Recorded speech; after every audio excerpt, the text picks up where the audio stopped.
Hello, everyone. Hello, everyone. Happy Sunday. Unless you're in Australia, in which case, happy Monday. Welcome once again to Satsang. It's so good to see you all here. And again, a thank you and a welcome to all of my new friends on the Enlightened World Network. They've invited me. You can consider them a sponsor because be invited to be a part of that and to present is really quite an honor. So, and I really take it to heart, and I thank you from the bottom of my heart for inviting me, Dr. Ruth, and all of the members there at Enlightened World Network. It is just a joy that you're here, and just a joy to be able to share my message, which isn't really mine. It's a very old message, a very old teaching that goes all the way back to the Vedas, almost prehistory, a thread of which has been running throughout all the traditions from Hinduism, even into Christian mysticism, Sufism, the Kabbalah, in the Abrahamic religions. There's always, or the Essenes, there's always been this thread of what's called the mystical, right? And mystical is not, some guy with an owl on his shoulders with, reading strange incantations with a funny hat and like, with a candle, not a dripless candle, by the way, a candle that's making lots of drips. What it really means is that coming to understand God, truth, the ultimate reality, goes beyond what the intellect can do.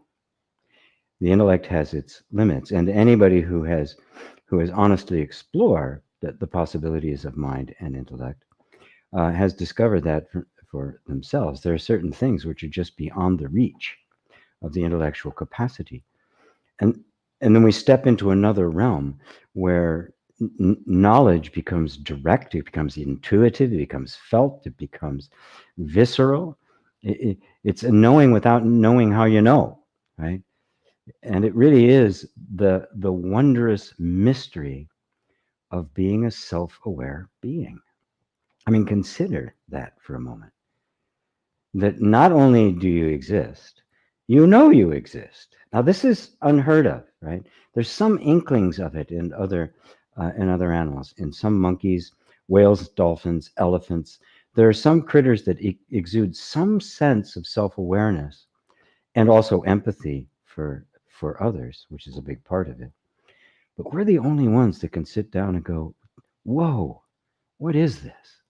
Wondering about, just beginning to not grasp, but to appreciate the vastness of the universe and wonder about our place in it. This is extraordinary. And this really, to me, is the most significant gift of being born a human. It's not to accumulate things. I have no problem with things. Obviously, I'm sitting in a nice apartment, my nice studio set up here. I've got 4 lights. I've got a nice camera with a good lens. I mean, it's a nice place. I have some nice, I've got a nice comfy chair here. I like things. I have a nice car. It's not that. But if that becomes the aim of life, you are completely missing what it means to be born a human, what this great gift is. And for the majority of people, that's the case. Certainly, the culture of the West is the most materialistic culture that's ever existed. Right? It used to be the churches were the highest buildings in the town, right, or the village. Not anymore. The skyscrapers are testaments to profit and business. And so that has become the value system. And this is basically the animal instinctual with a mind in there, with some degree of intellect. Enough thinking to be able to plot and plan and form Ponzi schemes and, create markets and stuff and generate wealth. But not enough use of intellect to begin to turn it inward, what Sri Atmananda referred to as the higher reasoning, the capacity to turn our attention on ourselves, which we uniquely have. And if you can't go beyond the intellect, that is, if you, when you run into the edge of the intellect, when you run into the edge of human knowledge, and find that there's actually something more, you step out of the mechanisms of the intellect and human mind, philosophy, theology, even science, and into this realm that is completely subjective, the realm of your own deep personal experience. And then you find there's some other voices talking in there, or rather, an other voice talking in there that is not the mind, that is not just originating in conditioning. And this is what I love to explore. This is what lit me up very early in life and has been basically informing and guiding the step of my life ever since. And it is the joy that I have to be able to share it with other beings like yourselves. So I want to thank you all once again for joining me here on Satsang. Again, those of you who are maybe brand new or joining or watching this video, the replay after the fact, and may have never even heard the term satsang. It's a Hindu term that means communion with truth, or fellowship, communing, associating with the truth of being. So it's not really about sitting here asking questions and some teacher drones on and on. It's really a setting by which we can together look deeply into our own hearts, questioning our assumptions, going past the mind, and opening ourselves up, opening the heart up to the direct experience of reality.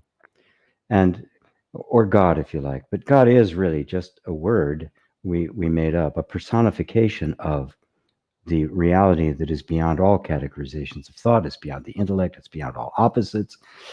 It is the unknowable. It is the Tao, and the Tao that can be spoken is not the true Tao.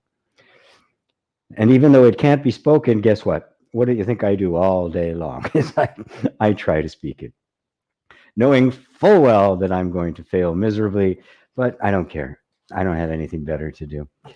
So I have my computer over here with all of the people that I can say hi to. And there's Roberto, hi from Madrid. And Roberto takes the lead. He gets right in there with the first question. He's not messing around. He's not dilly-dallying. He's not standing upon the ceremony of salutation. He is jumping right in. How do you watch your mind? What a profound question. And first off, let me, before I get into the how of it, the mechanics of it, let's just appreciate something, right? Because, it is the mind that wants to know how, right? It's always the mind that's looking for the step by step, the 3 keys to, manifesting a new pair of shoes, or, these 7 steps to greater success, or 8 steps to enlightenment, or a peaceful mind. Anytime you're engaging in the how, the what to do, you're in the realm of mind. So let's just take a step back for a second and notice something that's really an amazing phenomenon, something that is so subtle and so and so constant that we don't even realize it's going on. And that is the fact that we can watch our minds. The fact that I can actually look at my thoughts and critically assess them. Look at them and go, wow, that's not really a very healthy thought. That's not very useful. Or, this, oh no, are you kidding? Or where did that come from, right? This capacity we have to step back somewhere inside of us and actually watch thoughts go by, watching them coming and going, is really quite a remarkable thing. So now let's keep that in mind. There's something in you or of you that, or is you, I call it consciousness, that is aware of the thoughts. Think of the mind like the screen that the thoughts are dancing across, right? There's somebody in there watching him, isn't there? I mean, there's somebody hearing my voice right now, right? This microphone I'm wearing, that's not hearing my voice, right? The computer that it's going through, that's not hearing my voice. The internet's not hearing it. Your computer's not hearing it. The speakers aren't hearing it. The eardrums aren't hearing it. All the little synapses and neurons that are firing in the brain, they're not hearing it. Something's hearing it, cognizing it. Right? And we call that consciousness. But I mean, it's really you. You're hearing it, right? So you're hearing my words. You're seeing this image. You're seeing your own thoughts. You're noticing feelings coming up as a result of that. Becoming aware of this consciousness that is aware is kind of the essence of non-dual spirituality and this particular practice. So when you ask, how do you watch your mind? The fact is you always are. But here's what happens. We get identified with the thoughts. We believe that what the thoughts are saying are actually true.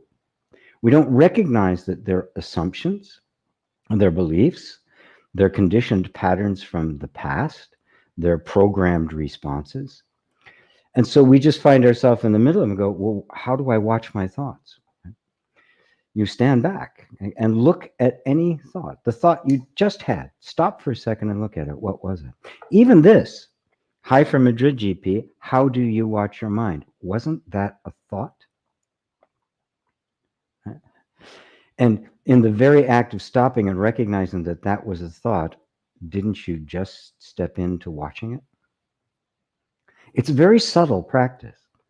It's so subtle, it goes right by most of us. It certainly went right by me for long enough.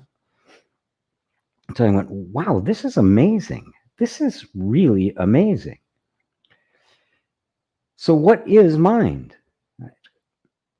We remember the way the machinations of mind work. We categorize, we associate, we compare, we name. These are all the ways we generalize and we abstract. Right? So we have a word like, say, take the word wind, right? We say the wind blows, right? As if there was this thing, you know, the big puffy cloud with the big cheeks blowing, as if there was something blowing, right? This is simply the way language works. It's the way our conceptual equipment works. Because we have to create nouns, right? This is the way. Otherwise, we can't talk. We talk about the wind, but the wind is a generalization. It's an abstraction of what, in fact, is an incredibly complex motion of air. The wind doesn't blow. The wind is actually the blowing. It is the functioning. It is not a thing. It is a name given to a functioning. So there is no such thing as wind per se, as a thing that is moving air. It is the movement of air.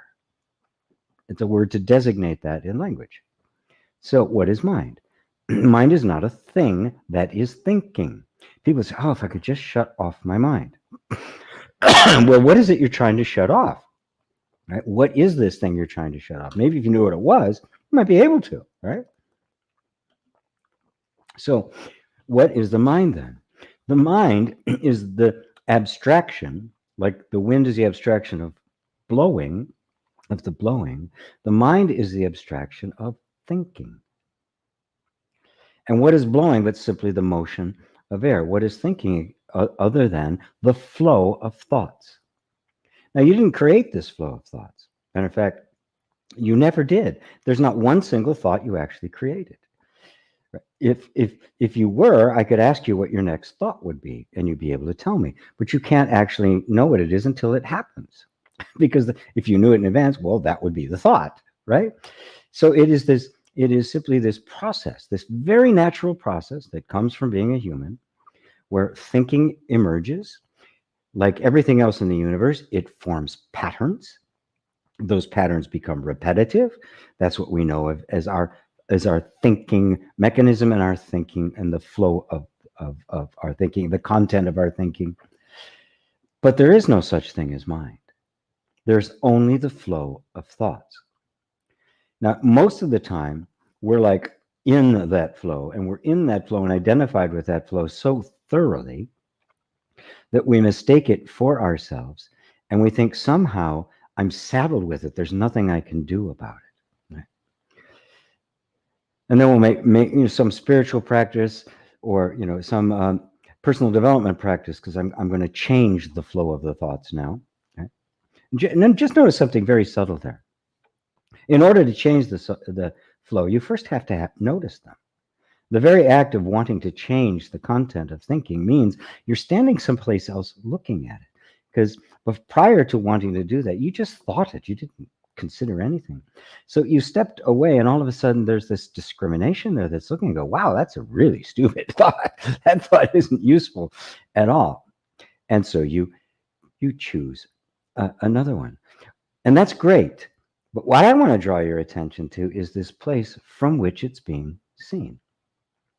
All thoughts are watched, and that's all there is to the mind is a flow of thoughts.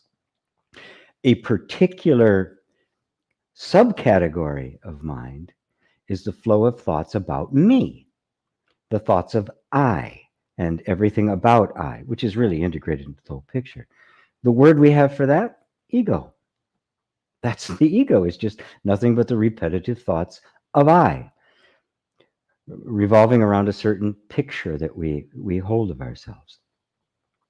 So how do you watch the mind? Well, did I explain that? That you always are? And the more you come back to the place from which they are being seen and watched, the more disidentified you are with them, and therefore you can basically control their destiny. But as you move further and further back, you realize that you don't have to. That the act of withdrawing into this other place, this beautiful place within, drawing into what I like to refer to as the heart space, this is the heart, this place from which it's being watched, you don't have to decide what direction you want them to go in, because that, of course, is just another thought. And you find what happens is a natural harmony begins to emerge. The conditioned patterns of thought begin to dissolve. And if you're not so quick to try to create a new pattern that you like better, but instead just kind of sit back and watch it happen, you'll find that it's like a river heading for the ocean. You don't have to do anything. It harmonizes itself. It becomes beautiful. It becomes compassionate. It becomes loving. It becomes self-affirming. It becomes free of lack and open to abundance. It becomes fearless. This is because this is your actual nature when you have disidentified with thinking, which is all conditioned. Does that answer it for you or anybody else for that matter? I did go off on that for a very long time. Hopefully that's a useful explanation. Penny, hello Sufu and fellow human beings. Time for diving deep on the pathless land. I was going to talk about the pathless land, but I'm going to leave it for later. Hello GP from Madrid. That's Rosario. Snezalea in Serbia. After 10 days of tapping, I feel like I know all you wonderful, brave fellow human beings. Penny, you're beautiful too. Ava, namaste, my great master. I always blush when she calls me that. Thank you for the 10 days of tapping as well for the book. And also everyone, love from Poland. Yes, those of you who may not know, I have released an ebook. It's called Angels in the Basement, where I talk about the relationship between us and our feelings, and the hostile, antagonistic relationship we have with them.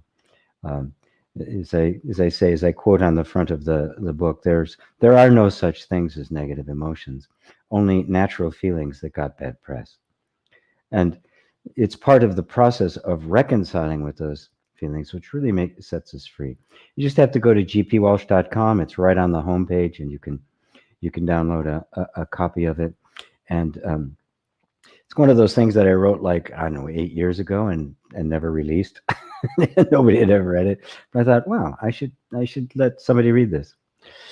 Sue says, Sue in South Africa, missed you so much last Sunday. Hope you received a recharge. I did. I certainly did. It is always such a joy for me to be with my teacher. Oh, Patricia, love to you, G from Vancouver. I feel blessed to be a part of this beautiful community of souls. Life altering. Amen. Ursula, Madeira Island, Portugal. Jay in LA. Hey, Jay. Alessandra in Monterrey. Sarah in France. Hello. Whoops. Sorry. Congratulations on the book and your beautiful Om page. Great. Oh, my Om school. That was Lisa, the producer of my show. She came with Om schooling. That sounds such a great thing. So we're using it. So I call it the instead of my my classroom or my Academy of Awaken, I call it the Om school, which I like. So thank you for that. Anja in Germany. Oh, it was so good to speak to you yesterday, Anja, during our interview for the course. So there's still room. There's still room. I should. I'll put it up there later, but there's still room. I can still fit people into the EFT coach training, a very in-depth energy training around inner reconciliation and the use of EFT, of which Angels in the Basement, it opens the door to that new relationship with yourself. And that's what it's really all about, and how EFT contributes to helping that. Dorothy, hello, G and everyone from Denmark. Coco from Australia. Hello, Coco. Oh my goodness, yes, you're one of those that's in the middle of the night for you. Russell in Durban, South Africa. David and Elaine in Southeast England. Hello, my dear friends. Lisa from the snowy East Coast. I did my morning run in the rain. It's a nice drizzle. It really actually feels good. Really felt good. And I'm a happy guy. My gym, after being closed for almost a year, the gyms here in Seattle have finally reopened. Oh, I'm so delighted. I still love lifting weights. What can I guess it's a guy thing, a testosterone thing or something. I don't know. I really like it. And tomorrow, for a while there, you had to make an appointment. They had little 45-minute windows, but tomorrow more people can be in there. You don't have to make appointments anymore. Your workout can go longer. But I tell you, after 11 months, stamina low, and there wasn't as much weight on that bar. That's for sure. That's right. The spiritual teacher isn't into yoga and all that. I do yoga. I do yoga and stretch postures. I do love it. I don't know. There's just something about pumping iron. What can I say? I'm a guy. Danielle. Hello, Danielle. Hello to you. Roberto, great scenery, GP. Oh, you like this? I tried out a new camera with a better lens that would actually allow me to have more control over the lighting, because the aperture opens up wider.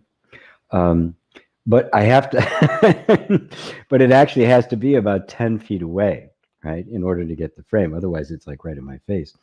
And where I'm sitting on the couch, I actually don't have enough room to do it. So I set this up instead, and I thought, oh, this is kind of fun. This is kind of nice.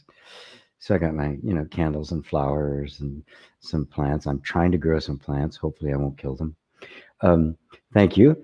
Kiran, hello to you, sir. Namaste to you.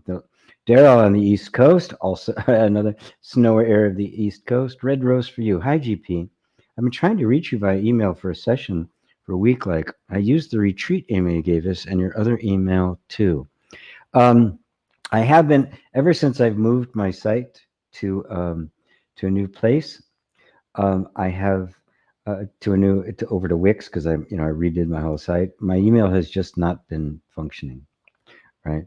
So if you can send it to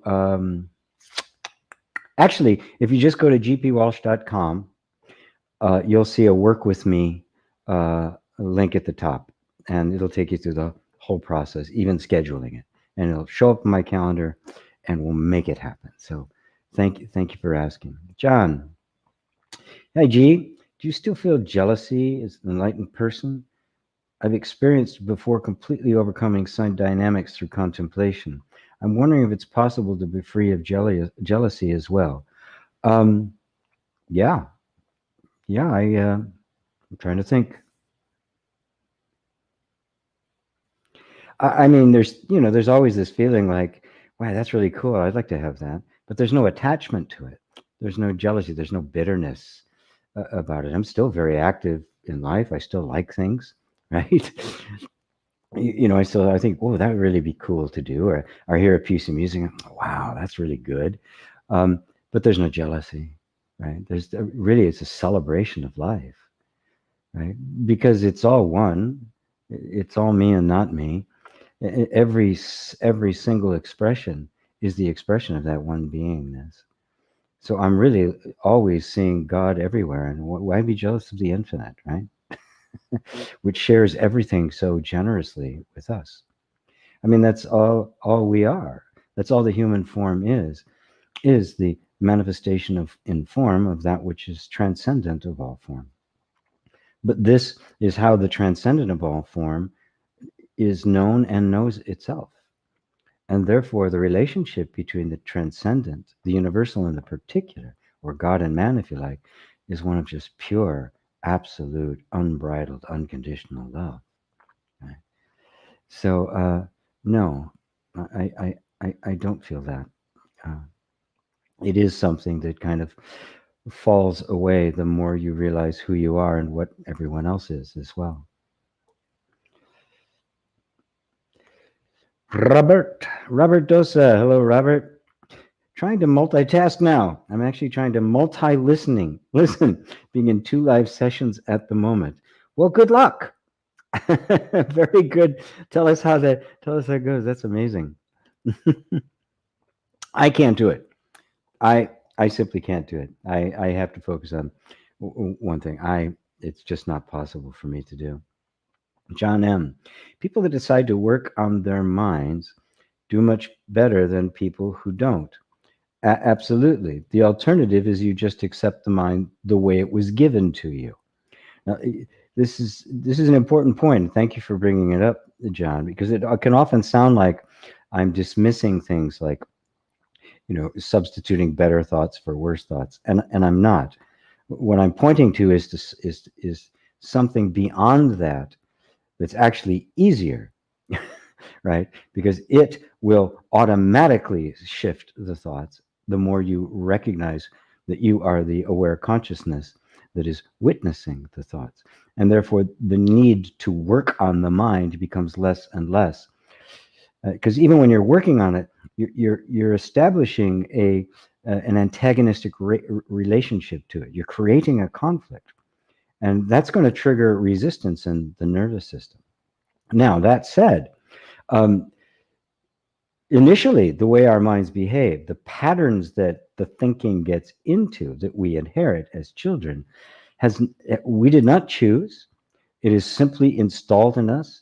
It's our culture, it's our family, it's our tribe, it's our experiences, it's our race, it's all of the things that get mixed up that we have not yet had the discriminatory power to be able to look at it for ourselves and determine the character and quality of those thoughts and whether or not we want a companion uh, with them. A certain amount of awareness comes that is the case.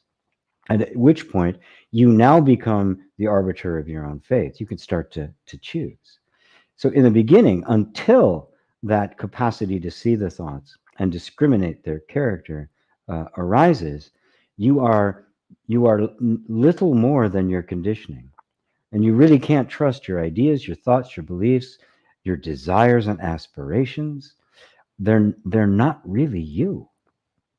But the very fact that suddenly you go, I need to work on my mind, I really don't like the way my mind is going, means an awakening has already taken place. You've already stepped outside of it. Something else has come online, a deeper level of consciousness that while it does not recognize itself independently of the mind yet, it does realize that there's a gap there.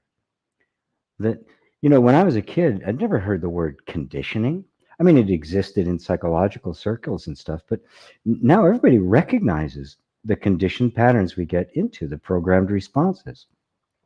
And we actively seek to replace those those patterns with better patterns, right? Which makes perfect sense. I mean, when I was younger, DNA was a fixed thing. The genes weren't something that turned on and off based on environment, and therefore were plastic, were flexible, were changeable. They were fixed. It was the hand you were dealt. That's it. You don't get a draw. Right? Then it was realized later on, going into the 90s and the 2000s, neuroplasticity and the actual nature of it is it's an incredibly flexible system. And there's nothing stopping us from realizing anything we want to realize. The spiritual approach just jumps into a different place and becomes less interested in making better thoughts, and more interested in the incredible phenomena that I'm looking at thoughts. Who is it that's looking at the thoughts? Who am I separate from the conditioning? Yeah, I want to have better thoughts, but who's the I that's choosing those thoughts? Right? We're aware of the thoughts, we're aware of the desires, we're aware that we want to have different. We don't ask who is the I that is seeing.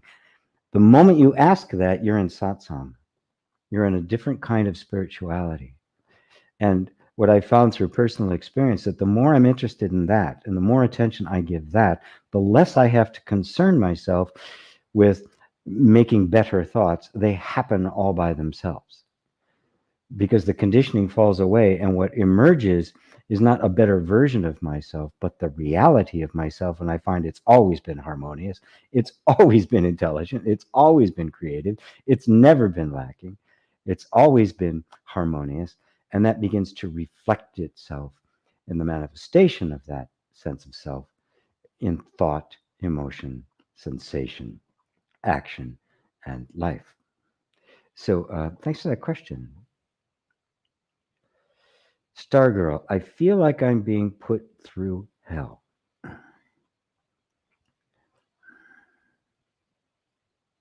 Well,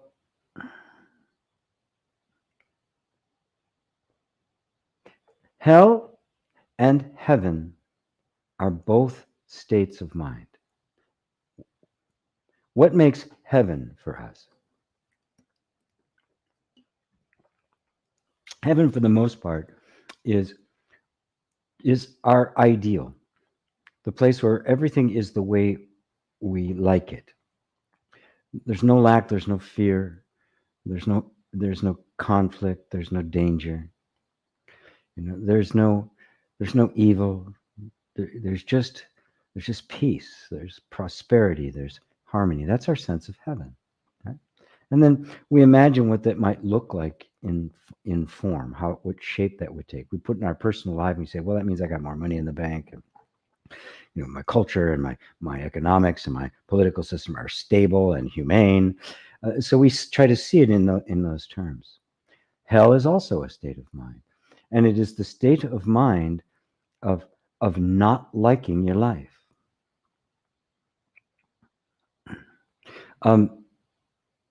Nisargadatta, many of you know, I refer to him a great deal because he's one of the great masters, and his book, I Am That, was my introduction to Hindu non-duality, Advaita Vedanta, to be specific, or Jnana Yoga. And in one conversation he was having, people would come to talk to him, and he'd talk about similar to what I'm talking about, just did it better. And one fellow, an educated fellow, a very sincere fellow, said to him, "Sir, Master, I totally resonate with what you're saying. It all feels very, very real and true to me. But to be perfectly honest, I'm always experiencing suffering. I'm always walking through hell." The master shot back and said, "No, you're not experiencing suffering. You are suffering your experience." Can you see the difference? The hell isn't the actual events that are taking place. It is the fact that we do not want them to be there. That resistance to them, that avoidance of that pushing away, is what creates hell. That is all the suffering. And that gives rise to the burning, the hellfires, the burning desire for something else. The clawing, the grabbing, the clutching, the grasping, the holding on. That is the suffering. The dukkha is the Sanskrit word. That is hell. It is this subtle unwillingness. It's not even conscious. We don't even realize we're doing it, because the moment anybody does, they stop doing it. Resistance to what is. These repetitive thoughts in the mind that say, this shouldn't be this way. Things should be different. It's supposed to be better. I should have more. Anything that argues with what is actually here and now, which creates a whole image in the mind of conflict, an image in the mind of a whole story about what it is and why it got there and why it's the wrong thing. It can become a very elaborate thing, but the basic essence of it, at the heart of it, is simply this part of us that does not want to accept what's here and now. That's why the very first thing I teach in inner reconciliation is what I call the yoga of allowing, being willing to be present with your own feelings. And it starts with your own feelings and then begins to move outward towards circumstances, conditions, people, and you find that you have the power to be free from suffering without changing anything within your environment. And that's true freedom. If I have to change my environment in order to create heaven, I become a slave to that environment. I become fighting with it. People who want a different environment, I'm in a war with them. I have to take sides in politics or religion. Right? But if I can be just completely at peace with what is here now, even though it might seem horrible, I have total power over that. The man says, I'm suffering my experience. I'm always experiencing suffering. And in that case, I'm experiencing something. There's nothing I can do about it. It's this thing out there that I'm experiencing. And he says, no, you are suffering your experience. Boom, you have power now. From that perspective, you have just gotten the power. But it's not easy. This is an inner transformation that has to take place. And of course, we live in a world that believes exactly the opposite. It believes that it has to control everything, right? Or conquer, or all of the horrible, ridiculous, and stupid things we see going on in the world right now.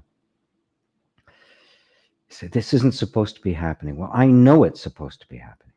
How do I know it's supposed to be happening? Because it's happening. That's all I need. It's happening. Therefore, it should be happening. Did the universe make a mistake? Is everything absolutely okay, harmonious and beautiful in the universe except this? Did God make a blunder? So whose job is it? Who needs to conform? Do we need to conform ourselves and harmonize with reality? Or do we try to get reality to harmonize with us? Obviously, you can stand in the ocean and try to push the waves back out to sea, but you'll just get pummeled. But if instead you break out a surfboard, all of a sudden you're riding that very same wave towards your own infinite, unlimited, and permanent happiness. So I'm not denying the feeling, right? Because I know the feeling, and it still happens every time, and it just feels, oh God, this is horrible. I don't want to have to deal with it. I'm actually just gone through it in my apartment, which for some weird reason was collecting this toxic soot all over it. It's a brand new place, right? And I had to cut it off by sealing off the vents, and now it's got to be repainted now. So I just went through the whole thing. I did not want to go through this. I was happy. I knew home. I'm content. I'm sinking in, and all of a sudden, thump, this whole thing happens. And I did not immediately go, oh, this is a blessing from God. It was not that kind of thing. It was like, oh, geez. Now what do I do? Right? But what can I do? I can create suffering myself or not. So I'm not denying the fact that it really sucks.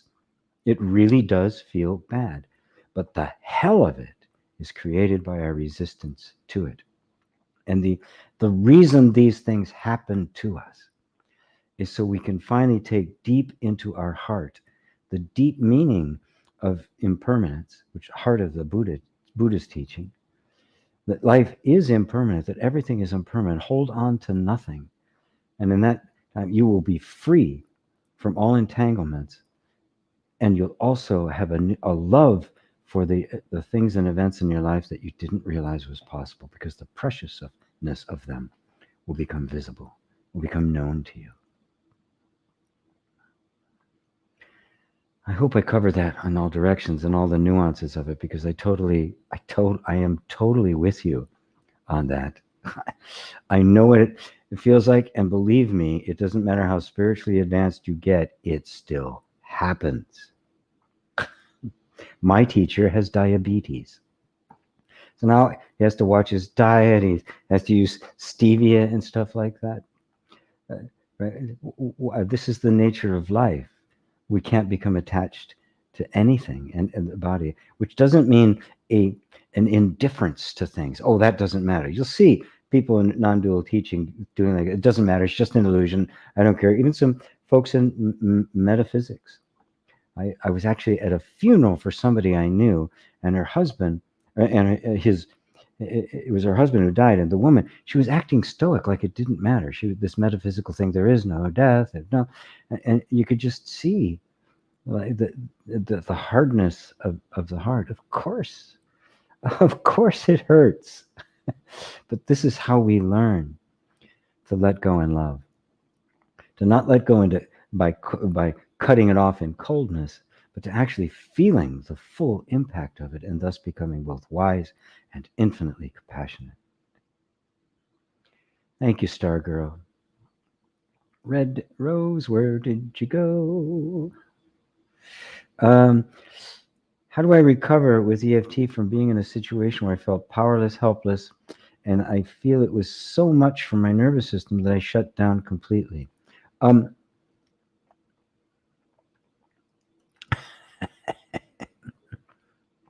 not laughing at you. I just saw the next one. I can't wait to get to that one. Let's see. How do I recover with EFT from? Well, the way I do it is that I take you right into the powerlessness. We stop trying to admit that we're powerful, that we aren't vulnerable, that we don't experience powerlessness. I was totally powerless at what happened in this apartment.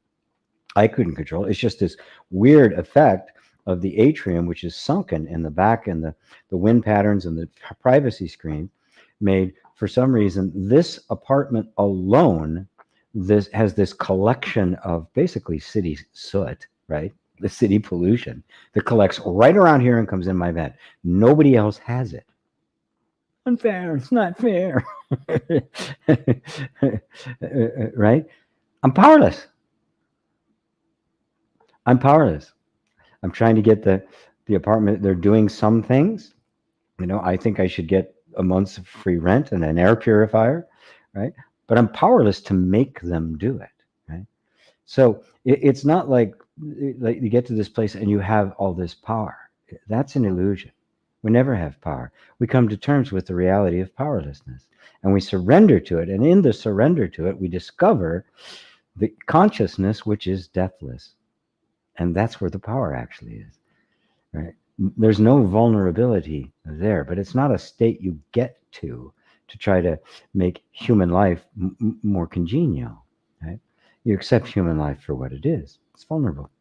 We're going to get sick and die. We're going to get old, sick, and die. It's going to happen. We're going to lose things. Things are going to break. Things that matter to us are going to disappear. People are going to break our hearts. It's going to happen. Now, just feel what it feels like to sink in and totally embrace that powerlessness. That's the very first thing I do, even though I'm powerless. I totally accept what I'm feeling. God, I hate being powerless. Powerless sucks. I really want to be powerful. I want to be Supergirl or Superman or Spider-Man or whatever. The superhero, the invulnerable. But I'm not. I totally accept what I'm feeling. This is what you do with it.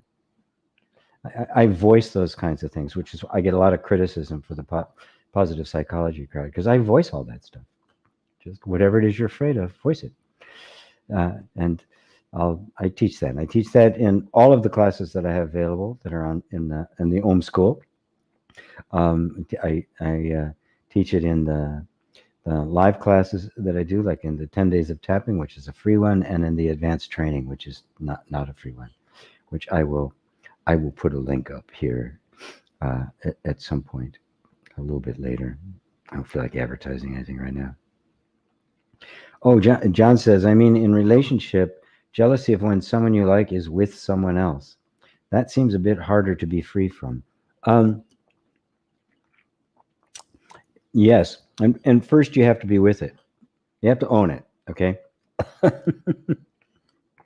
People don't like me when I do that. No, I'm jealous. God damn it. Get away from her. She's mine. Own it completely. Own what you're feeling. Don't try to push it away. Don't think trying to get free from jealousy that somehow you get rid of it. You can't. It's very natural, right? It's very primitive. You know, it's alpha male stuff, right? Which is very much still in the body. So accept it, right? Right? Don't turn it into a story. Recognize that you're feeling it and don't push it away, right? And then recognize that what's underneath that jealousy is a fear, the vulnerability that, guess what? I really could lose her to someone else. And yes, it's a fact. I've had people cheat on me. Yes, you can lose them. You can lose anything. Anything that can be gained can be lost. You can also find your own eye wandering a bit. Right? Whoa. Right? And so that vulnerability goes both ways. Your mind is very busy, right? So first, if you accept the possibility, yes, you can lose her, and that just getting jealous and the anger and fear that's underneath doesn't make any difference whatsoever, and be willing to be present with that, you'll find a place of equanimity. And in that place, believe it or not, you become more yourself. You become more compassionate. You know, everyone in any relationship, you know, sometimes your woman she may not be getting from you the kind of attention and feeling of being special that it's your job to be giving her. Right? And sometimes people just need to be reminded. You get in a relationship for long enough, you know, it's like somebody who's been married for 7 or 10 years and some guy says to you, man, your wife is really hot. And you go, she is? Right? And suddenly there's this need to feel, am I still beautiful? Am I still attractive? And so it can be it can actually be very positive thing for that to be reminded, as long as the bond there is still there.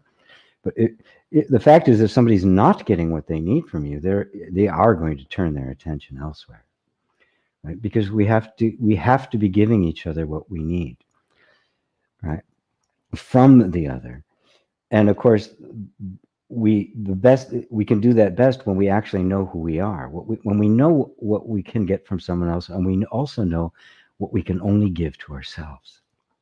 You can't give that to yourself. At a certain level, we need the input. We need to be loved by others to remind ourselves that we're lovable. You outgrow that at a certain point, but it can take some time. In the meantime, the relationship is about giving that to each other and helping each other grow to the point where there's this sense of complete wholeness. And in that growth, you find a bond that exists on a completely different level. It takes romance to another level.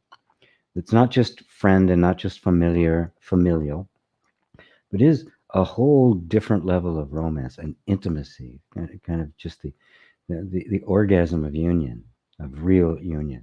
And you find that the union with the other and the union with yourself and the union with God are all one. This is the divine romance, you might say. Wonderful question. Thank you for that. Thank you. It's hard but doable, says Robert. It's like splitting the focus into multiple tasks with more focus on one. The mind can do miracles. Angel Sunshine, you're awesome. Gee, thank you, Angel. Rosalind, good vibes. Oh, Rosalind, Robert Dosa, I'll be watching the replay. Not as talented as you. Yeah, I'm not either. If somebody could do that and actually keep track, more power to you. I find myself just kind of going, I get nothing. I end up getting nothing at all. So I discovered that I can do this a few years ago. I can separate my mental body, my attention or focus from this physical body. Robot mode. Very good. Jay, do you stay present throughout the day? Do you get lost in thoughts at times? I know presence is more than the focus of mind, but at the same time, there's an element of focus to not get lost in. Any thoughts or feelings? No, don't have any. Thanks a lot for your question, though. Next. Kidding. I'm just trying to get through my tea before before it gets cold.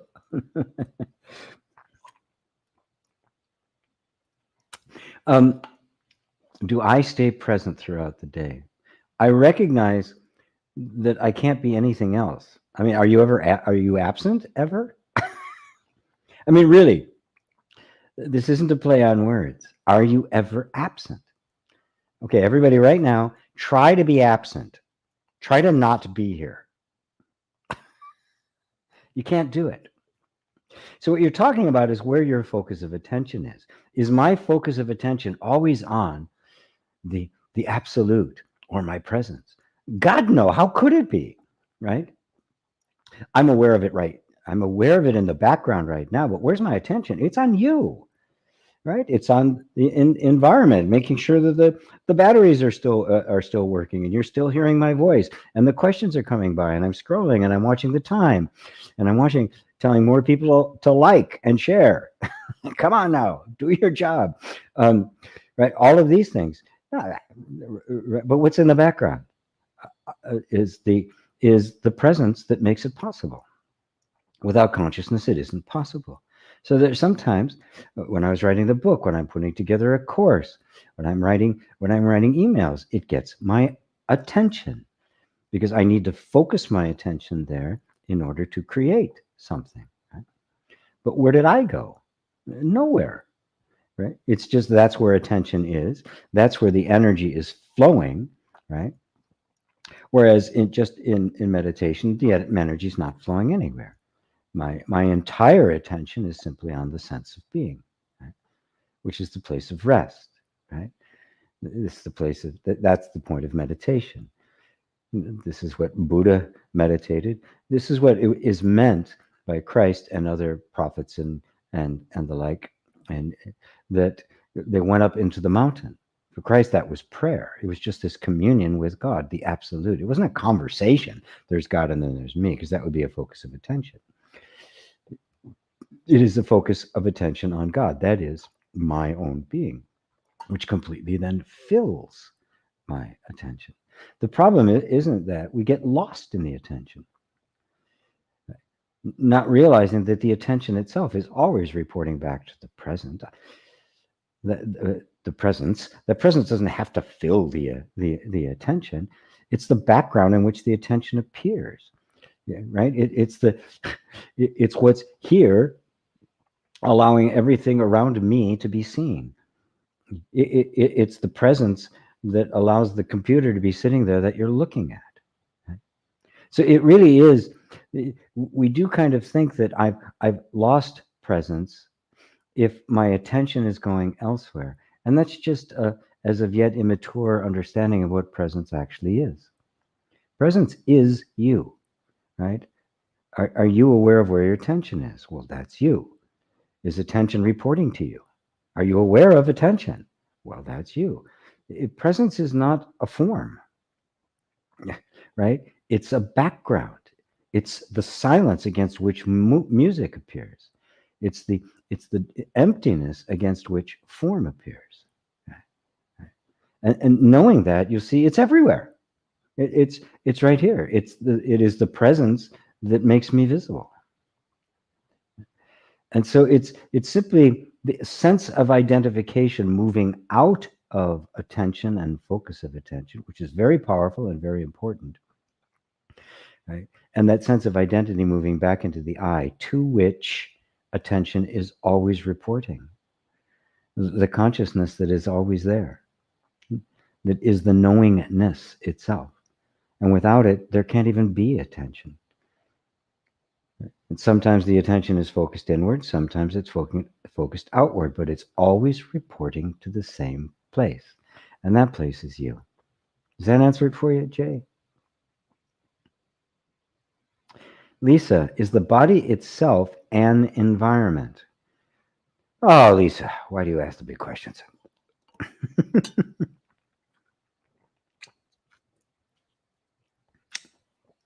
Because you have to, that's your job. Lisa, by the way, for those of you who don't know, is the producer and on-air host for my radio show, which is every Tuesday. You can check it out. I think I may have a link here where you can see it. Do I have it? Nope, I don't have that here. And I never remember what it is. I think it's just gpwalsh.com/flow, if I remember correctly. Anyway, Lisa, don't go checking those links. Stay here for the question. Is the body itself an environment? Yes, it is. It's a flow. And in fact, it is a... Okay, how far do I take this? What we think of as the body is not what the body actually is. Our concept of the body. Remember earlier I was talking about the wind, and I was talking about mind, how mind is not a thing, it's a flow of thoughts. It's the flow of thinking, that because of the nature of language, we've concretized into a concept, and then we make mind into a thing, as if there's this mind thinking, when in fact it's simply a word for thinking, which is nothing but the flow of thoughts in patterns, right? Well, everything in the universe is a flow of energy of some sort, and I won't go into what energy is right now, but it's a flow of energy in form.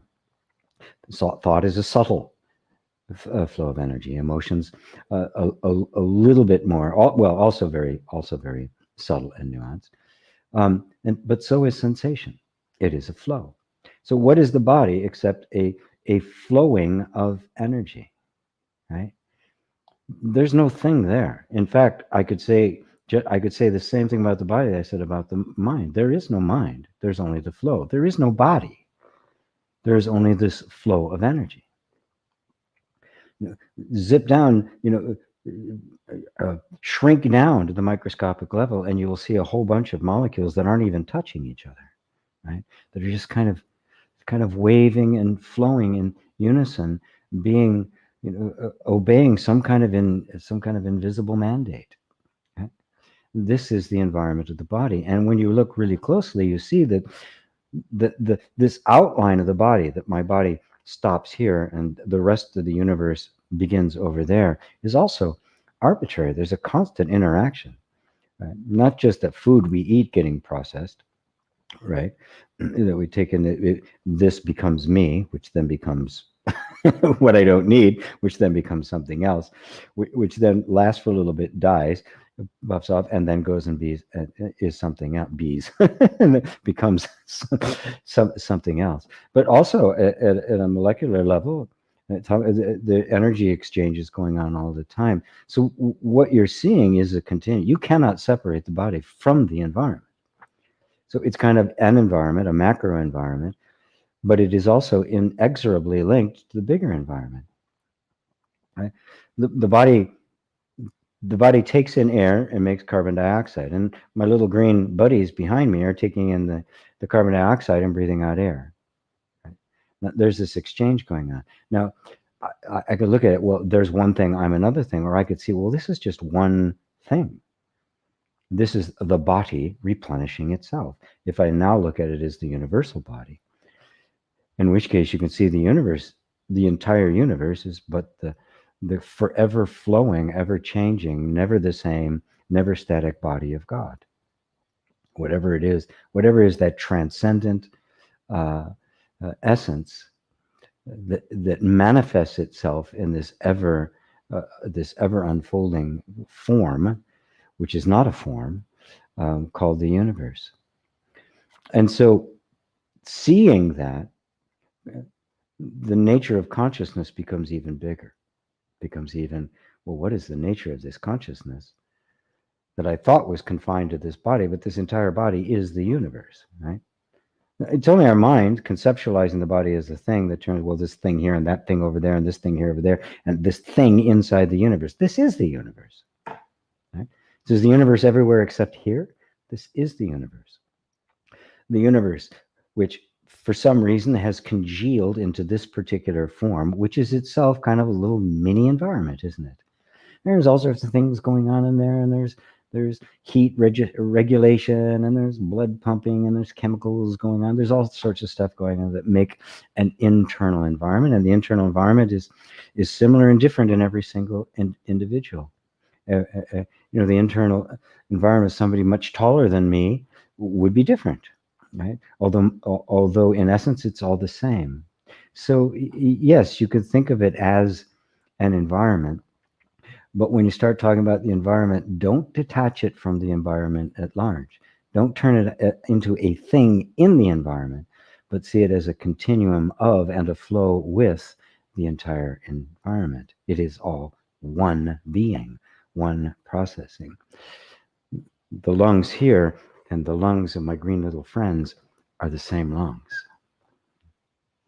And it's really interesting if you look at the veins, the whole blood structure of the blood vessels within the lungs that collect the oxygen, they look identical to the roots of trees. I mean, it's just uncanny. So there you go. Now you can look up those links now that you got your answer. If it's satisfying. If it's not satisfying, then of course do not. You'll ask again. Hopefully I'll get through. Whoa, an hour. David and Lane. Heiji, what's your opinion on different levels being ascribed to or used to describe awakening? Initially, it sounds like mental constructs, but could be useful to gain an insight into the nature of awakening or help deepen this understanding and knowing. Many thanks. That's a great point. Because anything that's a process, right? And anything that results from a process or has steps and stages is by its nature impermanent and dependent upon something else. So if enlightenment is dependent upon a process or awakening is a function, well, it's going to come and go like anything else. And therefore there's nothing permanent, there's nothing worth seeking. I mean, what we're seeking is the permanent within the impermanent, the timeless within time, right? However, that said, there are many non-dual teachers that will only put it in those terms, right? And will kind of force the issue of trying to say I mean, it's all or nothing, which is true. It is. The awakening is the realization that nothing really awoke. Now, if that goes right by you, don't even try to hold on to it, right? What do you mean nothing awoke? I awoke. Nope. Something awoke from thinking it was you. The person that we think we are never becomes enlightened. We can have a great cartoon or a movie with some character, and then the movie, this character becomes enlightened, or a story in a book. Right? They're the enlightened being now. Well, they're not. They're a character in the story, and there's nothing there. There's no consciousness whatsoever. The guy in the dream doesn't wake up. So in that sense, what is awakening is that which was never asleep in the first place. It is a disappearing of a dream. Right? Now, don't try to grasp that with your mind because, well, you won't be able to. You'll fail. So don't even try. And because of that, because just saying it like that, and if I just said it like that over and over and over again, I'd lose all of you, and I would deserve to.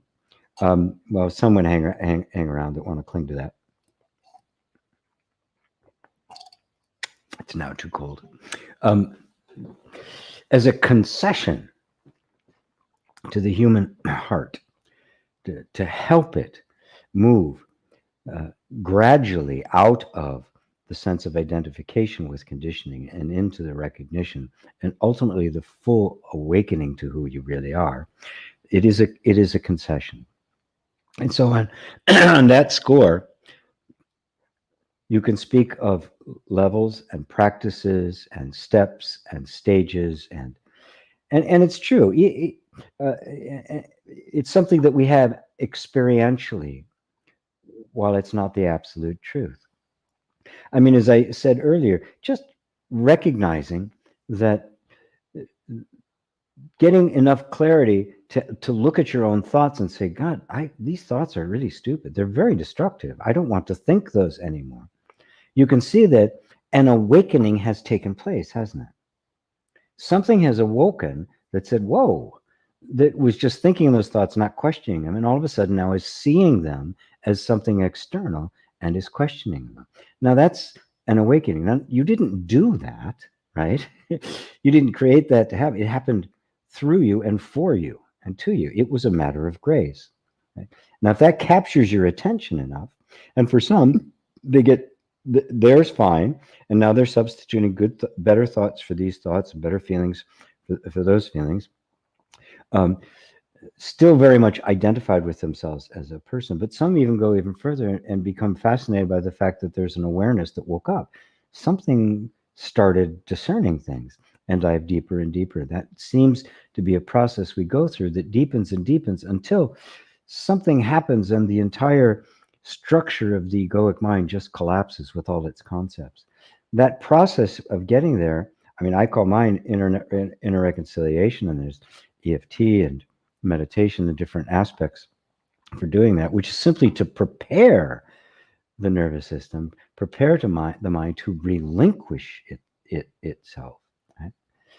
Now, in the actual awakening itself, you see that even the seeking, the experiencing of awakening was part of the dream, and nobody really awoke.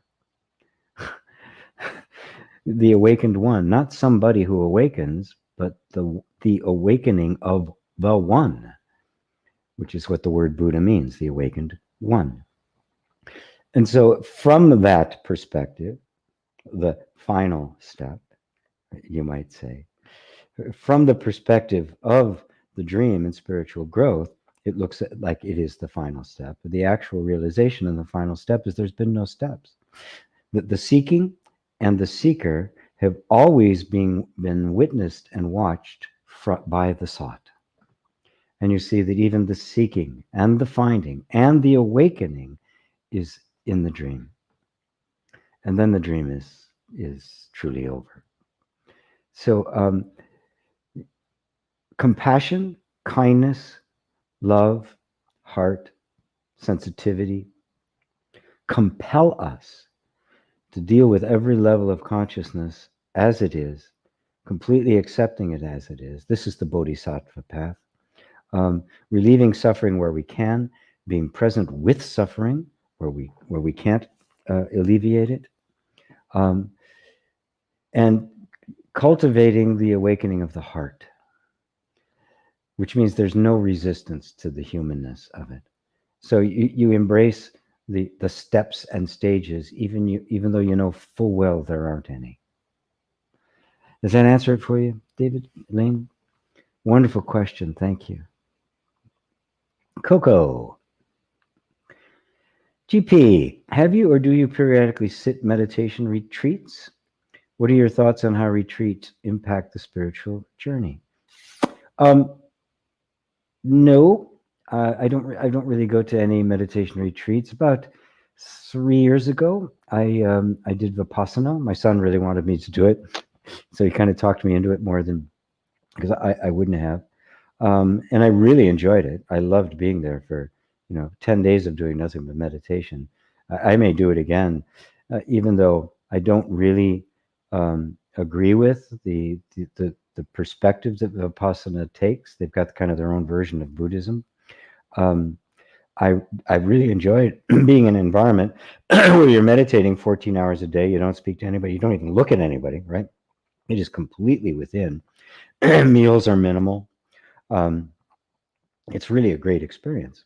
So I may do it again at some point, but I don't as a matter of course. I do go to the retreats of my own master, Muji. He does usually once during a retreat sometimes twice. He will do a morning meditation. This time it was 3 o'clock in the morning for me. um, but that's not the focus. The retreats are silent, but they're not meditation retreats. They're satsang, like this. So the meditation I do is on my own. Um, and it is always just coming back to the sense of presence, uh, uh, watching the mind, but always bringing attention back to that simple, indescribable sense of being. Um, so now, I wouldn't say to anybody, "Don't do a retreat." I think there are many people that would gain enormously from a Vipassana retreat. I mean, they do Vipassana retreats in prisons and have profound effect on some of the most violent criminals. There's a movie called Dhamma Brothers, which was made, a documentary made that documented one of those times. Just absolutely profound and beautiful. I done in the past. I did Zen retreats, silent meditation retreats, also extremely profound. So I would never tell somebody not to do them. There is a point in your spiritual growth that become less necessary. But depending on where you are in your spiritual growth, just to continue along with what I was talking about with David and Elaine, wherever you are, there's always a practice, a really true, appropriate practice for wherever you happen to be on that path. And I can't recommend any in particular unless I know somebody, personally. And sometimes I'll even recommend some practices or events or programs that aren't essentially spiritual in nature, because I just think the person needs it, right? So I can't make a general statement about it. I'd have to know somebody specifically to see if somebody came to me and asked me about it. If I knew them well enough, say, should I do a Vipassana? I could answer, right? So the bottom line is, at every stage of spiritual growth, there is an appropriate and necessary practice to assist you through that. The only problem we suffer as human beings is that we get attached to that practice. We think this is the only practice, right? This is it. This is the one way, right? And even after we've actually exhausted it, it can no longer benefit us anymore. We've outgrown it. We continue to do it and wonder why the results are getting meager, because something inside of us wants to hold on to a form. And the mission is to let go of all forms, let go of all teaching, including mine. I mean, Buddha himself said it. You let go of all of it, including the teachings of the Buddha. And in fact, the most remarkable things about the Heart Sutra is that it is a deconstruction of the Buddha's own teaching, showing how it isn't actually true and bringing you into this place of total emptiness and the ultimate, the prajnaparami, the ultimate wisdom that takes you to the other side, which is gone beyond all, that which is beyond the reach of the mind. And to do that even breaks down the teachings of the Buddha, which is a phenomena. So if his teachings are temporary and conditional, well then, so are mine. And thank God. I'd hate to be stuck in a practice. Those of you who have known me for a while know it's changed over time. I hate to be stuck anywhere. It sucks. It's like having old shoes that don't fit anymore. Hey, love. Hello, Faith. Faith from Algeria. Could you please talk about God's will versus personal will? Oh, what a beautiful, beautiful question.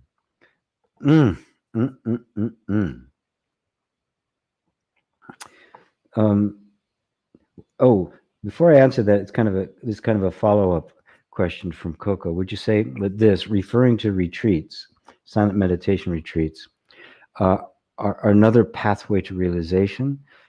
It's emphasized more in the Zen tradition than in Advaita. I absolutely would say that, and I also was in the Zen tradition, and I think it's an essential part of it. Zen, any traditional thing, like anything else, we can get stuck in it. You can get stuck in a place, a particular form, a particular way, a particular thing, we begin to make the process and the practice more important than we are.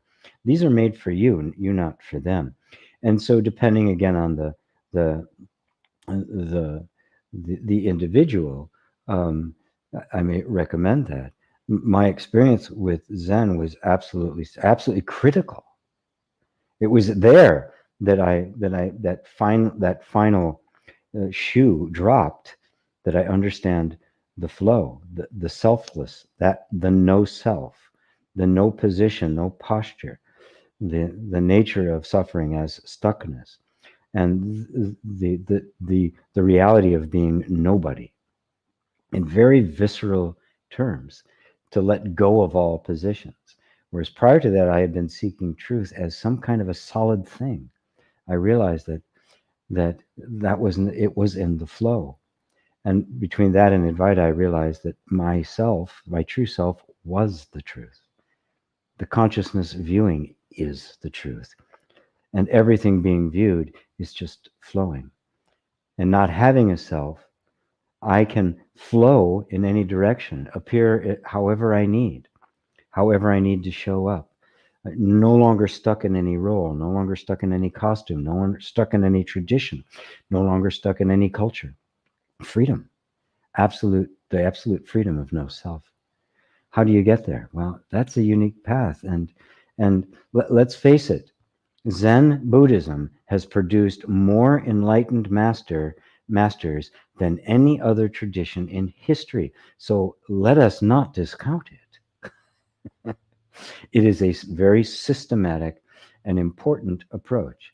It's not the same as Advaita, um, or Jnana Yoga, which is another word, another term for Advaita, but they are not antagonistic.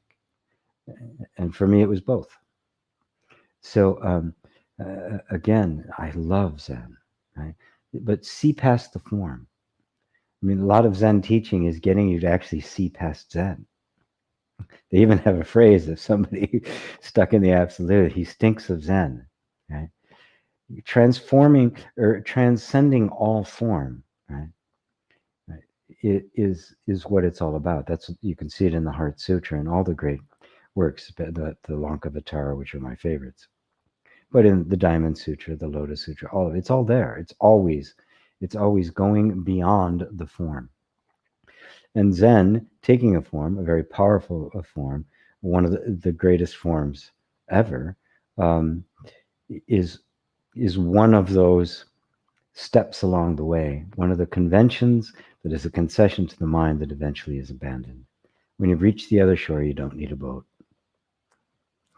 So beautiful. Let me go back to faith. Please talk about God's will versus personal will. Well, yes. Personal will, we could just think of it as egoic. I want, I need, I gotta have, I wish, I like, I don't like. And if we look really closely, what we find are those are really programmed, those are conditionings. Those are habits of mind. There's things we're used to. There's actually some reality to it, right? I mean, as I said earlier, I prefer lifting weights than to doing yoga. I will do it because I like it and it feels good. But I like pumping iron. What can I say? That's just a preference, right? And it's harmless. It doesn't create any kind of suffering, right? Now during the time of COVID, when all the gyms were closed, I couldn't get to that. There were I had nothing I could do, right? So I got some bands. I didn't really like them, right? And I didn't really work out as much. quite frankly, I lost some strength. I lost some stamina, and the butt became a little bit more like the chair. But there was no suffering over it, right? It wasn't such an attachment, right? Because I know some people they're so into their bodies and the way they look and all of that it can be quite traumatic. So as long as our preferences and our desires don't have any egoic attachment to it, they're harmless. They don't cause suffering, so we don't worry about it. As Buddha, anything that didn't cause suffering, just who cares? Doesn't matter. We're only interested in the eradication of suffering. Right? When the will of the ego gets in there, there's this feeling of neediness. I need to have this. I needed to define myself. I needed to survive. I needed to have a relationship. I needed to stay on top. I needed to be successful, right? And you can feel the difference. That's what is known as human will. And something inside, once again, if it wakes up, begins to be willing to see that that's not really creating happiness, and just kind of tricking it into, like, the law of attraction, I'm going to manifest it with my mind, doesn't really help very much. Doesn't help at all, as a matter of fact. It actually serves exactly the opposite purpose. It actually welds us more closely to the desires. It makes us think that the fulfillment of our desires is where happiness lies. So in that sense, it's actually destructive, right? But I'm not going to go off on that. Let's just, something arises within you. Maybe it's just a religious sentiment, a desire to be closer to God, right? And so you begin to surrender your will. Not my will, but thine be done, right? And you become aware that there's just this higher sense of will that seems more loving, right? Now, oftentimes in very primitive religions like Christianity and Judaism and Islam, not the mystical, but the more the ethical, more ethical. This is the way God is, and this is the way you're supposed to behave. Surrendering to God usually really means surrendering to the church and the rules, right? So I'm not going to do this. I'm going to do this, but the desire still festers in there. It's really taking the desire itself and laying that on the altar, right? And say, I have this desire. Now, it's not a denial of it. It's not saying, I don't have this desire, I'm just giving. It's like, I have this desire. Christ did it so beautifully in the Garden of Gethsemane. He said, Father, if it's possible, please take this cup from me. I don't want to do this. Nonetheless, not my will, but thine be done. Shoop. So there's this beautiful flow there, this incredibly beautiful recognition of the humanness struggling with its desire to be one with the Father. And of course, the more you surrender up to God, the more of God begins to shine through you, right? God's will very naturally steps in to take its place because you've relinquished it. You only want to be what God is. You only want to do what God thinks. It is another way, the devotional path, of quite literally becoming one with the Father, because or the Mother, if you like, or God, or the Absolute, or the Transcendent. Now, when we're still really kind of absorbed in the whole idea of human will, I want this, I want that, we project upon God, which is beyond all thought. He becomes a person with a will, just a different will from mine, a more powerful will. And oftentimes I have to surrender my will, because if I don't, he's going to kick my ass, right? Because the image is of a wrathful God, an enforcer, someone who is, someone is going to bring the hammer down on you if you screw up, which we can't help but doing, right? So the hammer is constantly coming down. That's a false image of God. That's a projection of the human will onto some other greater power. And that's a very powerful position. That's what the church is formed. That's what everything kind of forms around that there's this higher power, be it a politics or a government or a church, and a religion or a culture or something. There's this higher power to which we must surrender, imposed by fear and force. Coming into this place of the inner surrender, if that God starts to move inside, the kingdom of heaven within, right? A different kind of vision of God comes, and the surrendering of one's will, the personal will, becomes a surrender to the universal will. It's a surrender to an intelligence so much greater and a heart so much more loving that I can trust myself. I can trust even my deepest desires with it. I give it up to you. And it's an extremely high state to arrive at. And in fact, to me, it's that aspect of this whole journey that is missing when I hear neo-Advaita teachers. There's nothing here, there's nothing to do, um, none of this matters. This is missing, the sense of a surrender. And so there is still an element of ego there. This kind of a religious sentiment, a religious experience, a really humble devotion, a faith, a bhakti path, to me is part of the picture. It's essential, right? It also needs the inquiry, because the more inquiry is, there's more you have, the more you get to surrender. So understanding, excuse me, understanding the will of God as being the will of perfect love, the will of infinite intelligence, the will of infinite forgiveness. Suddenly it's like, oh, what is the desire of pure unconditional love, which needs nothing? That's the will, true will of God. And not that hard to surrender to that, is it? It's not easy. It's not too hard to give my personal will to that. So, this is what I want. It's like you have this friend who really, they've got way more money than you do, right? Right? and you need something new. And they say, I'll take care of it for you.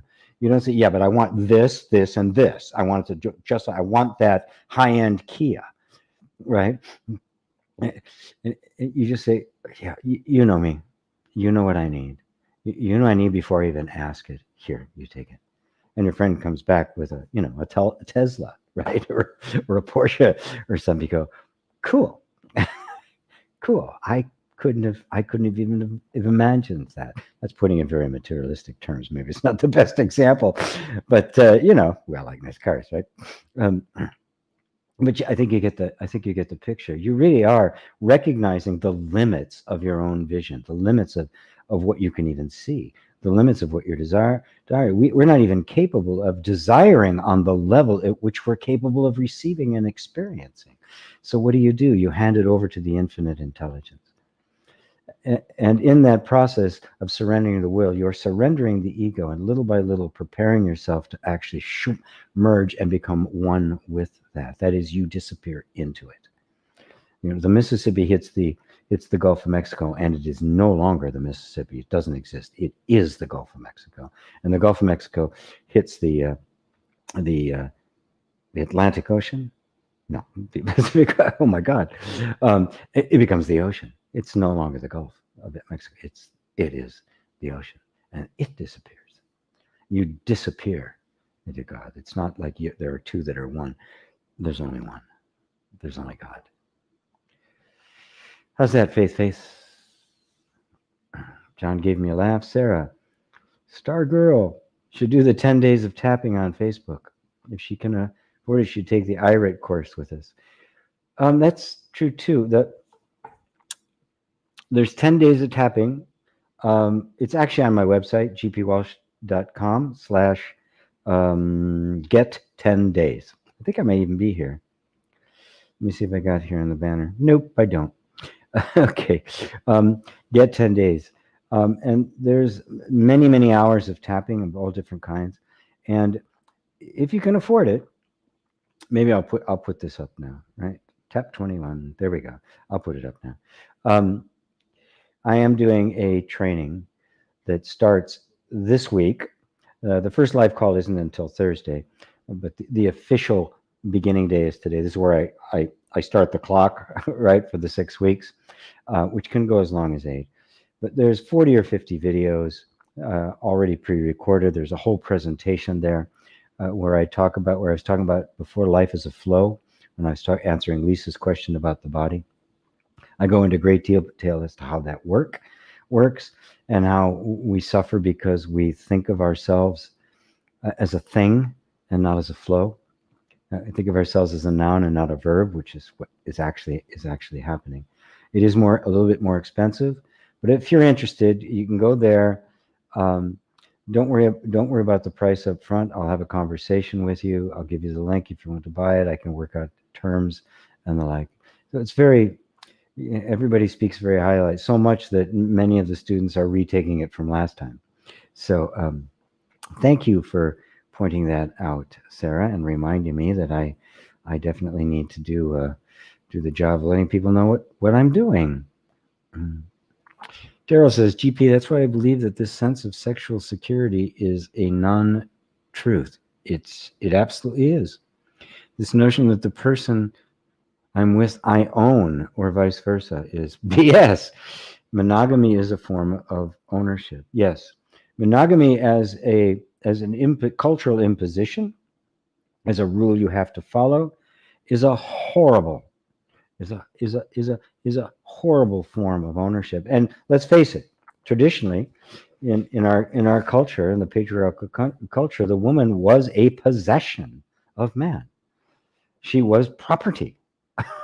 And it was all about property rights, right? Keep your hands off my property. Keep your hands off my woman. Well, it's not that way anymore. There's still Neanderthals out there, many of them in governments, that still believe this is the way it's supposed to be. It's obviously bullshit. It becomes a matter of a true agreement between two people. Our agreement to be together should be renewed daily, moment to moment. And we should be constantly on our first date, constantly wooing each other, constantly seducing each other, constantly enjoying each other so that it remains fresh and vital. And as I said, that we are a flow. The person you're with now is not the same person 5 years from now, even though there's the same apparent same form there. And if you have a certain idea of who they are, it's going to be very confusing when all of a sudden that kind of breaks down and you see somebody very different standing in front of you. It's much better to recognize that they're going to change every day, right? And then renew yourself every day.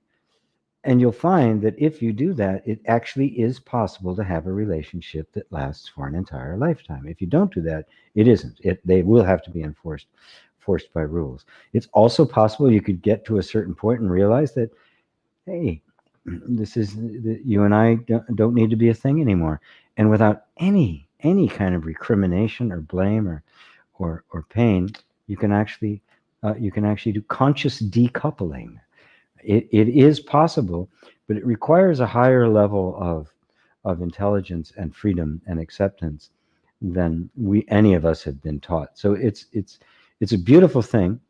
I love romantic relationships. I'm all for them, right? There's no vow of celibacy in this path, but they like everything else need to be transformed into yet another opportunity for realizing who you really are, and with someone else, creating the environment that allows us, the most beautiful environment that allows us to transcend our traumas, our childhood stuff, and both emerge as truly free, morally responsible and intelligent owners of our own lives.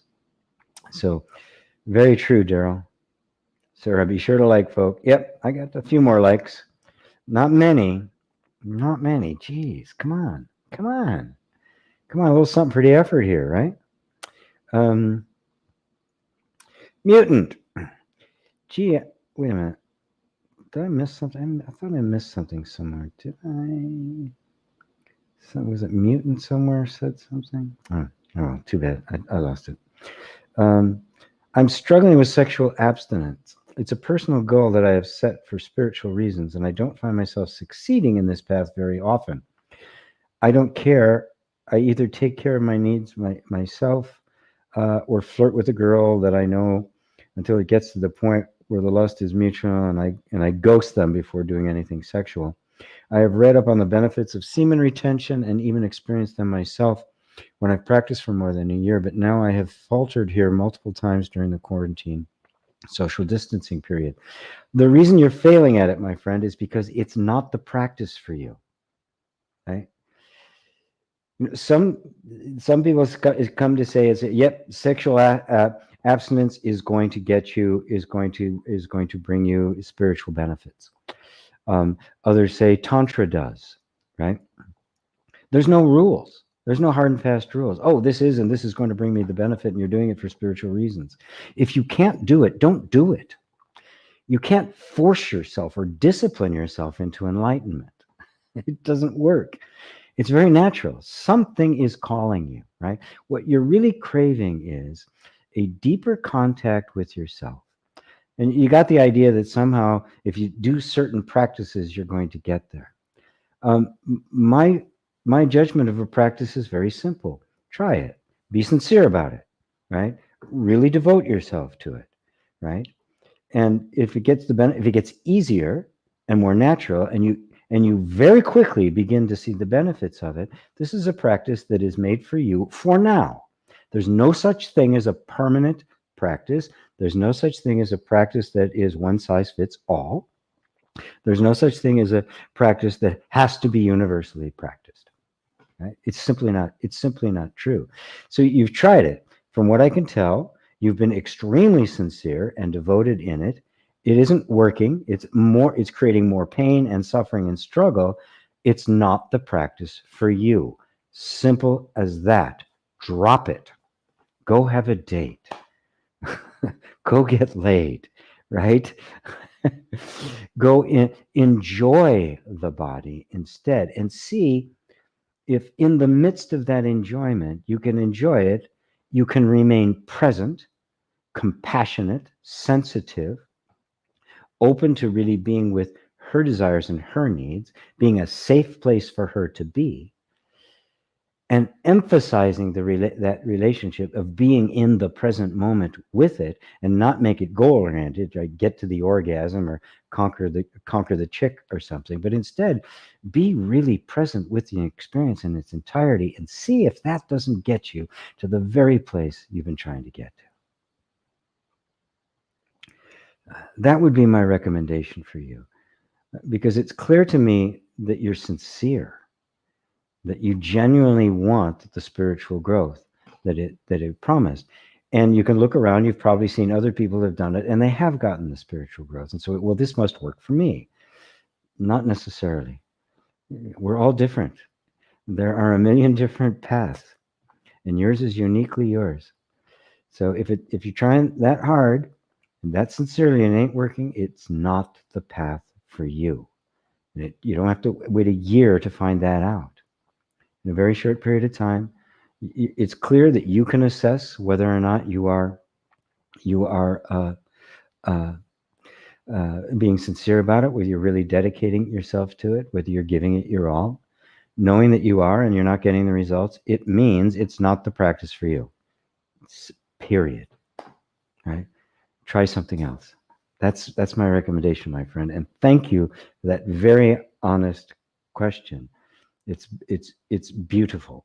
I used to feel that way. I used to think about it. I lived like a monk. The deprivation I put myself through, Jesus, I can't. Hard to imagine. And then I flip-flopped a bit, and I was a bit of a philanderer, right? Neither worked. I found the middle way, right? But I learned from both. I learned deeply from both, right? And I learned how to be a very present lover, a very safe place to be. So it became little by little. It wasn't about the conquest anymore. There was genuine intimacy. Now to the place where intimacy is, I am not the least bit interested in the score and all of that. It's like, who cares? But intimacy is still very valid. It's that's the tantric approach. The transforming of these energies into divine union, a union with yourself. Anyway, that's all I'm going to say about that. But thank you for sharing that, Daryl. I know nothing about semen retention, but I do feel less energy after semen is released. Yeah, I don't know about the whole semen retention thing either. And yes, of course, when it's released, because there's a building up of tension. It's like running, right? Or anything you're doing intensely for a while, and then you stop. Yes, the body's just going to go. But of course, it needs to do that, right? That's how energy replenishes itself, right? The battery has to discharge at some point, right? So You know, there's a lot of people who swear by it, and fine, try it. If it works, if there's an advantage, if there's a long-term spiritual growth, and by spiritual growth, I mean a deepening of the understanding that you have of who you actually are, not just a shift in energy or attitude or things like that. Because I look for something much deeper. And do these things contribute to that? If they do, more power to them. If not, I'm not. I don't find them important. Rosalind, so our consciousness is having an experience, and the consciousness is housed in a body suit. Yes, that's one way you can look at it. That the consciousness, this is a car the consciousness is driving. It's a vehicle through which it's being expressed. And because our experience is of being in it, right? So it seems as if there's this body thing in the universe in this form, and that I, consciousness, am localized in it. But if I actually look at consciousness in and of itself, really just sinking into that sense of being, you won't be able to find a boundary. You won't be able to find a beginning or an end. You'll find that consciousness is not localized. Now, a lot of people think, oh, then I can be over there and over there. No, no, no. It's not spatial. It doesn't exist in space and time, right? So space doesn't apply to it. So you can't think of it as being in here or out there or infinite in terms of everywhere, because those are all concepts that in regard space. It isn't in space. It is spaceless. Now, I know the mind can't go there. This is beyond what the mind can go. But it is dimensionless. It has no beginning. It has no end.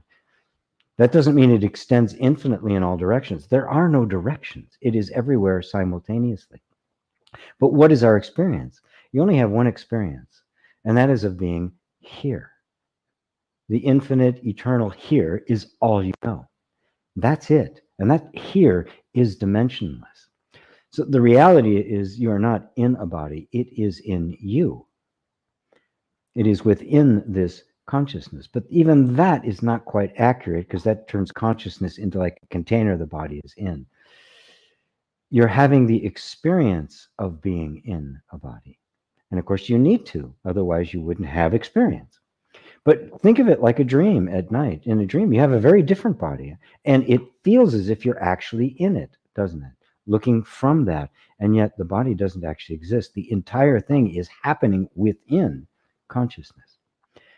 But it's not that important. You get that? It's in I'm in the body. I'm not in the body. What's most important is to realize is that the nature of consciousness itself is without limits. It's not localized. It is dimensionless, and the body, whatever form it is the vehicle through which we taste.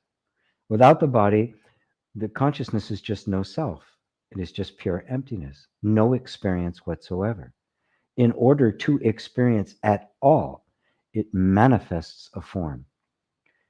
And the form that it manifests is the entire universe viewed from one point of perception. And that one point of perception is what we call my body. It's absolutely the most beautiful thing in the world, because it is because of that sense of having the body that I am able to perceive the universe and its functioning. The sense of I with a sense of other, rather than the sense of transcendent I, in which there is no other and there is no I. Boy, I hope I'm not going zoom out. This is too much. Hope Wellington, look, feel interesting. We'll catch replay. Oh, good. Thank you. Robert, everything is energy. Nothing is physical. It's a little place in the brain that perceives everything as physical. Well, except for one thing, my friend. The brain isn't physical. Right? Nothing is physical, including the brain. Something gives rise to the brain. We call it energy, but if you can see, on a very subtle level, we're turning energy into kind of a thing. Energy is a misperception of consciousness. Consciousness is all there is, and it is not in a brain at all. The brain is in it. The brain is simply part of this whole manifestation of experience. It's a subtle point, right? And just understanding that everything is energy, even if you conceive it as being is kind of being, and the essence of matter is a great step forward, because it it takes us out of this sense of being a thing, a material object that we can't change, into the realm of pure flexibility and plasticity and movement and motion, and really frees us up. But there's a step beyond that. Even energy is being perceived by something more subtle. That is, which is perceiving it, is not the brain. It is the consciousness out of which all is proceeded. Even kind of down feeling after the release. That's the semen retention thing. You need tantra. It'll cure you of that. Mutant says, exactly. The male instinct making you feel regretful after any episode speaks for itself. The benefits are real, by the way. Well, if they're real, then do it. But you don't struggle. If you're struggling, something's off. Something, your heart's not in it, right? If your heart's 100% in it, there'll be no struggle. This is what I'm trying to point at. And it is not a male instinct to feel regretful after releasing, after masturbating or having sex. That's a learned behavior. There's nothing natural about that at all. There's nothing inherent in us that makes us feel that way. That is a learned behavior. That is culturally imposed. That comes from our incredibly provincial and repressive society and a culture that we grew up in. Right? But take that to heart. If you have to struggle to do it, it's not the practice for you. That's how I see it. If you have to discipline yourself into something, it means you don't really love it. You're not really into it. If you're into it, you don't have to discipline. You just want to do it. You feel the joy of it. You feel the benefit of it, and you can assess it accordingly. I'm not somebody who says you have to make yourself meditate for 2 hours a day. Don't. If you can't, don't, because you'll just sit there stewing. So don't bother. If you don't like doing the inquiry, don't do it. Right? Just keep getting in touch with yourself. Find out what works for you and what doesn't. Enlightened World Network, thank you for being with us today. You're so welcome. Lisa Marie, hello. Robert says, great explanation. Thank you. Patricia, if any of you are thinking of GZFT Inner Reconciliation course, I want to very highly recommend it. Perception shifts abound. Bonus opportunity to help others awaken and shift realities too. This is my cheering squad. This is my social proof, right? I think that's what they call it in marketing. Social proof. There it is, right? I don't even have to print it on my website and pretend it's real. Are those Gwyneth Paltrow candles? No. These are the $2 candles that are on sale at Fred Meyer. No, I just love candles. I've always been this way.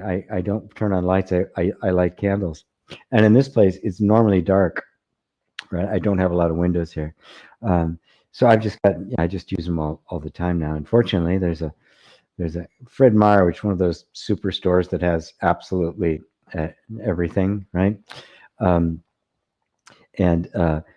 Every now and then they have this super sale where all these candles like this are on sale for a couple of bucks. So I scoop up a bunch of them, actually about ready to restock. So no, I'm not, I don't have, I do these things for free or at the minimum amount of expense, and I keep my living expenses down to a minimum. So I'm not buying the luxury jobbers, although I appreciate them. I just like the simple lifestyle. So Cameron Diaz candles. I don't even know what those are. I've just never even seen them, but lots of people love candles. Jay, thank you, GP. Yeah, G, I guess there's still some strong feelings that happens in my attention. There's a resistance to it by not wanting it. But then my attention immediately goes to what I am doing. It's just something that lingers in the background, waiting for the opportunity to rise again when my attention isn't on anything else. No big deal. Don't make a big deal where there isn't a big deal, right? You're learning how to know of your presence whether attention is there or not, it's a different level of knowing. It's being.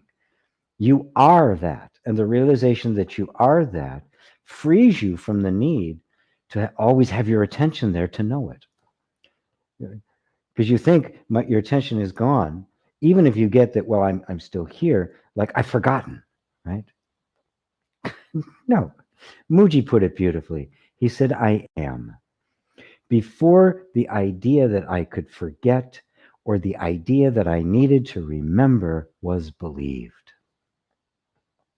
I am. Does that ever change? Whether your attention or your mind is engaged with it and conscious of it in that moment or not, that is conscious as paying attention to it. Are you not here? Are you not always here? That will become such a constant. It doesn't matter whether you need your attention on it or not. It's obvious. I'm here. Attention can go where it wants. What is attention always reporting to? Me, here. Don't worry about it. Don't worry about it. No problem. No problem at all. Thank you, G. Wonderful, in-depth, and clear answer. You're welcome. Thanks, GP. Says Coco, did you play the game during Vipassana? Or did you slip into Vedanta? Ah, thank you, Sarah. What I did was, when I do anything like that, especially the first time, Zen mind, beginner mind. I don't try to overlay it with what I already know. They were concerned about that because, they ask you to fill out a form of what your background is. And when I had one conversation with the guy, because you get periodically, you can talk with the guy who's leading it. And they said they were concerned that because of Zen, I would kind of try to project the Zen on that. And I didn't. I took it for what it was. I did the process as they outlined it. Now, what I found happened is within a very short time, I went places that I'm pretty sure the teachers themselves hadn't gotten to. So I was telling him about this, and you could see there was kind of this look on his face. He really didn't know what had happened to do, and he was saying, "Well, okay, well, just keep your attention here." He didn't know what to do with it. So for me, I started out with watching the sensations, which is all it is. The process first, I forget what it's called, where you're just your attention is simply on the breath going in and out of your nostrils right here. And then on the third day, I think the third or fourth day, they teach you the Vipassana, which is the whole body scan. And the whole idea is to just be aware of your sensations. Of course, I've been teaching allowing the meditation for so long, that was like not a new thing, but I followed along. I listened to their particular theology and how they saw themselves and the various things that it meant. And so I followed it exactly as it was planned. And I just got very quickly off beyond it. The sensations very quickly folded. And I think it was like the first or second day, I said to the guy, well, the sensations have appeared. There is no body. There's no body. There's only sensation. That was okay. I could say that. And then I started keep going through the skandhas. And of course, then without a body, then sensations is a misconception. It's actually just a perception. And I was now into perception.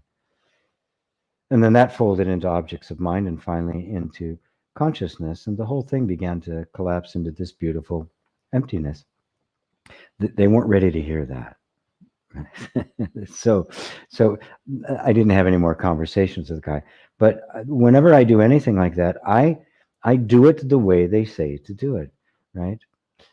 Because if I'm going to get anything from it, I've got to give it a chance, right?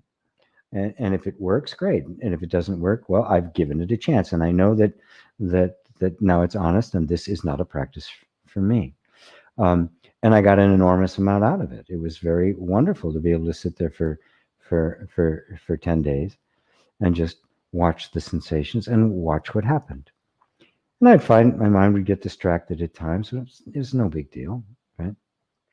And the like. And I finally found my body finally found a nice equilibrium where I could sit there the entire time and not move. I didn't hold myself to that. It's hard for me to sit. I don't have the limber yoga body. It was hard to me to sit long periods of time. Um, but I did eventually found an equilibrium and a particular set of cushions and a back jack and the like, where I could actually sit there and not move for the entire period of time. So it was a wonderful, wonderful experience. But I urge anybody. It really is arrogance when we go in thinking we know something and we try to impose what we know, which means we're not really there. So I put all of that aside. I know nothing. I step in. I do exactly what they say. I follow it. I listen to everything they say, and then I let the experience itself teach me. It's the only way to. It's the only way to learn. Jill, hi GP. I am feeling a deep peace and infiniteness. I'm landing back into myself. That is. Thank you. You're so welcome, Jill. It was so much fun working with you yesterday. Oh dear, coming on late. Definitely listen to replay. Hello, Mary. Roger Albertson, surrendering to isness. Yes. And what is it that surrenders to isness, Roger? Can that which is not isness surrender to isness? It is the isness surrendered. That is the beauty, the realization that in that surrendering to God that I talked about before, or to the isness, you realize that it's God surrendering to God, that it's been God the whole time. It's been nothing but the isness, delighting in itself, creating its own play, and delighting in the play that it has created. So you're simply, isness is letting go of everything that is not isness, and still loving the play of the imaginary apparent opposite. And thank you for that comment. Beautiful. Faith, thanks for your words. I love how you answered me like you know me. You know the stage I am experiencing. Well, I do. I mean, it's apparent in your words and in your heart and in the words carry energy, right? They're like the, I don't want to put this up anymore. Let me put the banner down. It annoys me. The wire isn't the electricity, it carries it. So the words carry the word.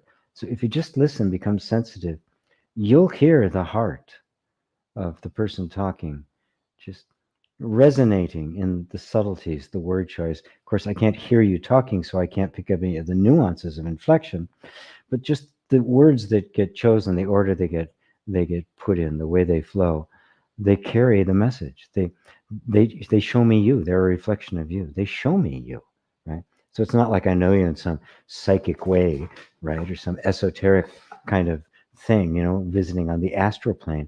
You make yourself plain to me. You're right there. You're showing yourself, and so the question comes from there.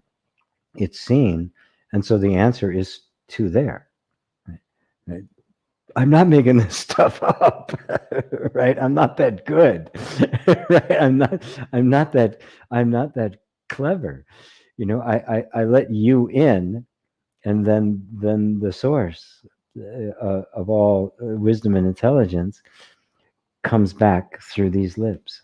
It's not personal possession. Good Lord, I'm not that smart. Or interesting for that matter. George Samper, hey G, hope as well. What's your take on psychedelics as a tool? You know, I am happy to see psychedelics reemerging. I think they're a symptom of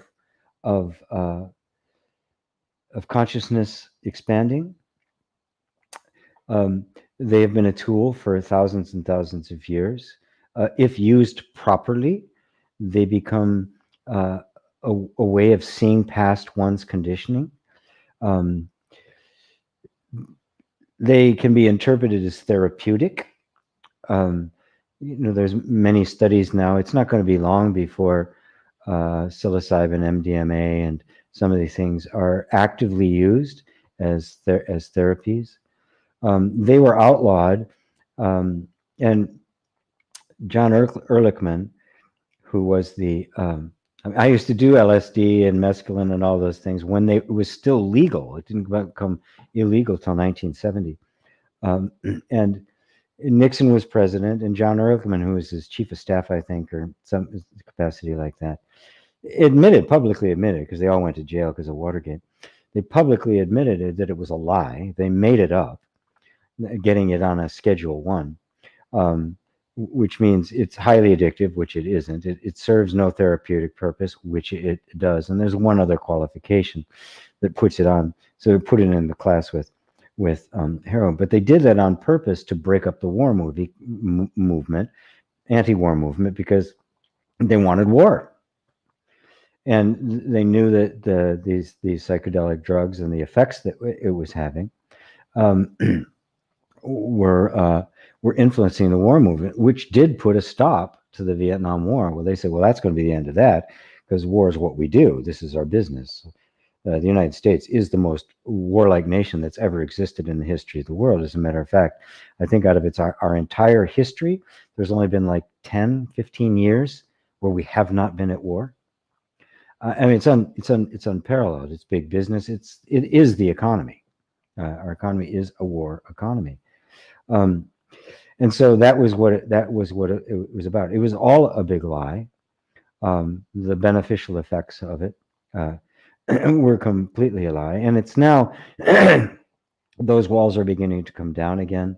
Ayahuasca's made its way in now.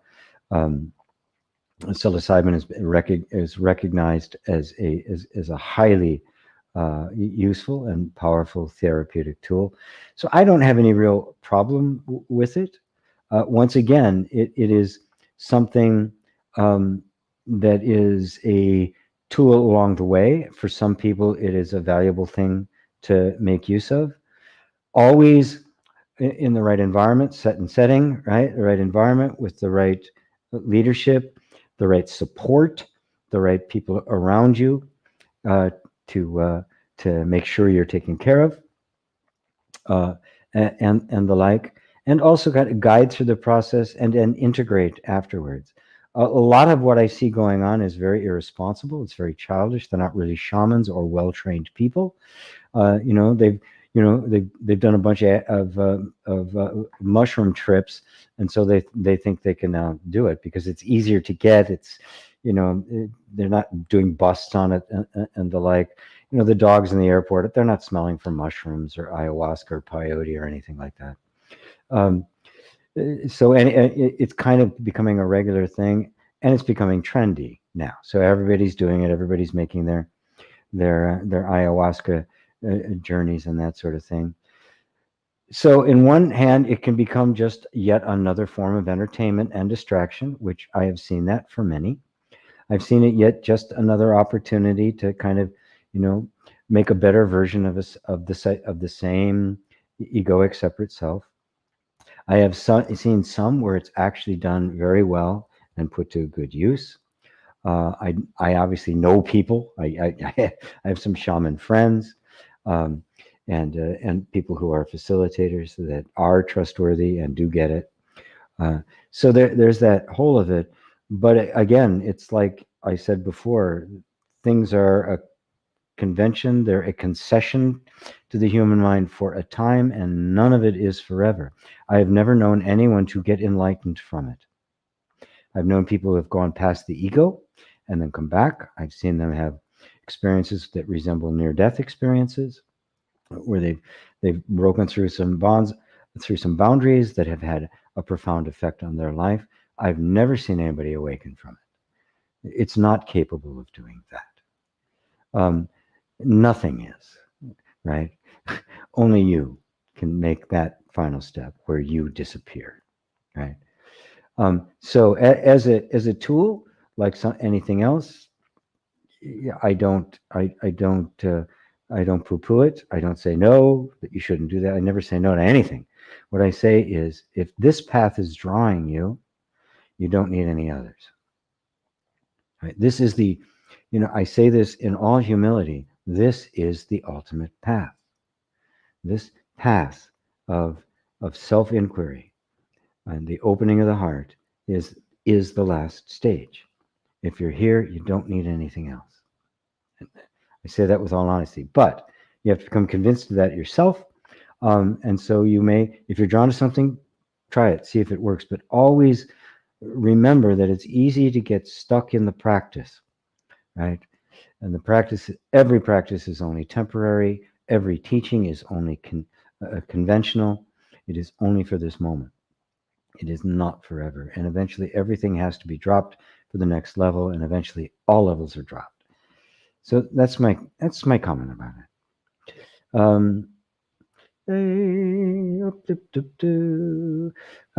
Faith. I like that you hit on the hurting spot. I've always struggled between Allah with the Hummer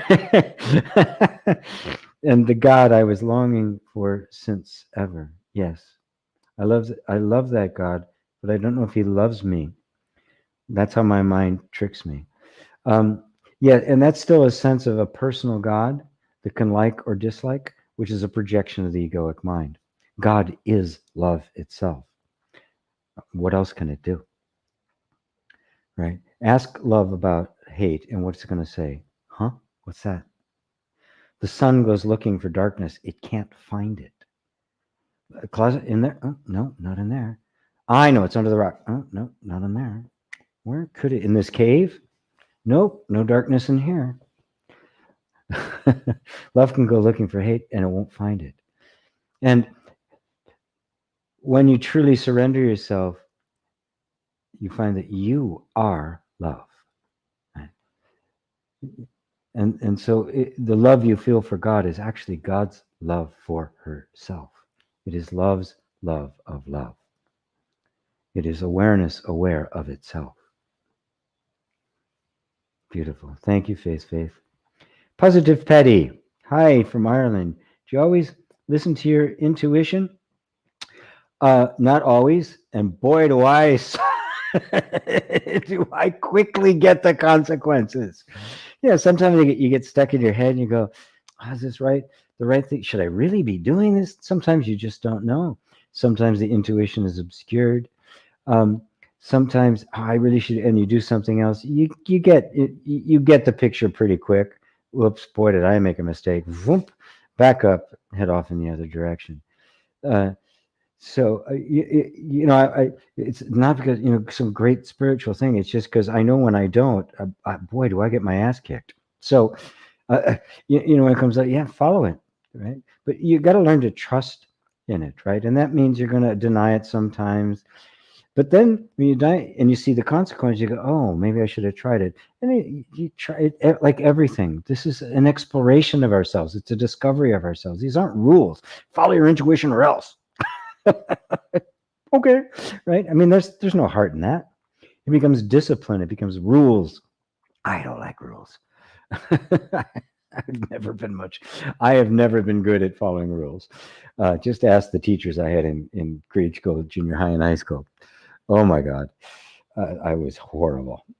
I even had one. I've had teachers. I've made them cry. I had one teacher give up teaching. That's how horrible I was. I mean, I am not a rule-following person. But I learned from experience. I find the rules that actually benefit me, I'm willing to follow them now, right?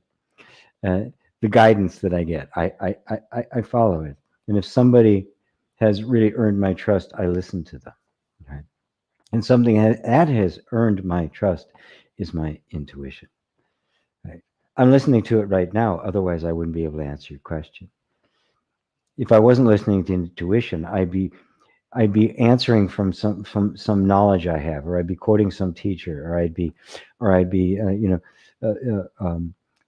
going off on some particular theology of what you should do to listen to your, and you would feel the difference, and you wouldn't want to be here.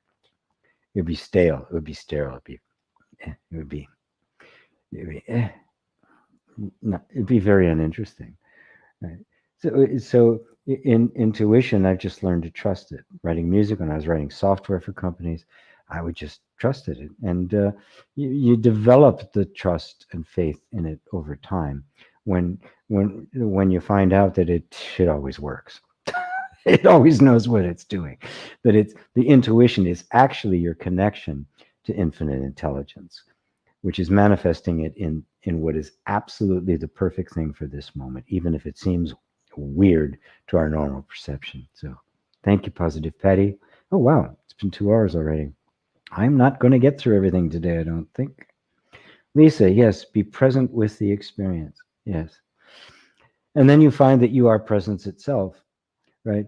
To be present with the experience really kind of assumes that you had a choice. You're always present. You can either resist it, not want to be here, hate it, and suffer, but you're still present with it. Or you can be present in that you can actually allow yourself, be just, okay, it's here, it's happening, okay, which is the surrender that comes from the heart. Either way, you're present with it, right? You're either present in allowing and in self-acceptance, or you're present in resistance. But the presence is the constant, which is what people really mean by be present with it. It simply means to allow it to be as it is, rather than resist it. Presence, you find is a constant. You're never not present. So I suggested to people in the beginning, try to not be present for a moment. If anybody succeeds, please let me know. Daryl, but even, oops, where'd you go, Daryl? Oh, jeez.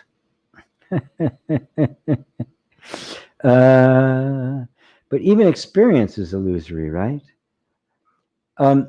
It is illusory if it is regarded as something other than consciousness.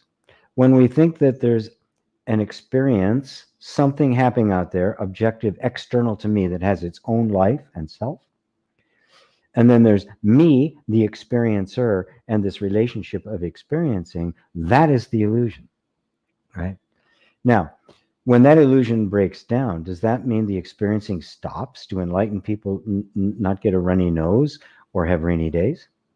Right? Do they not do they have to not do their laundry anymore? No, of course not. The illusion of the experience as being separate from consciousness disappears. That's what it means. Samsara is instantly transformed into nirvana.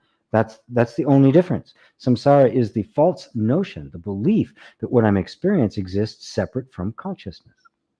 The moment you realize there's nothing separate from consciousness, I never experience anything outside of consciousness, and I'm not even capable of stepping outside of consciousness to see if there's anything there to experience, then you realize it's all happening in consciousness, it's appearing to consciousness, and it's made of consciousness.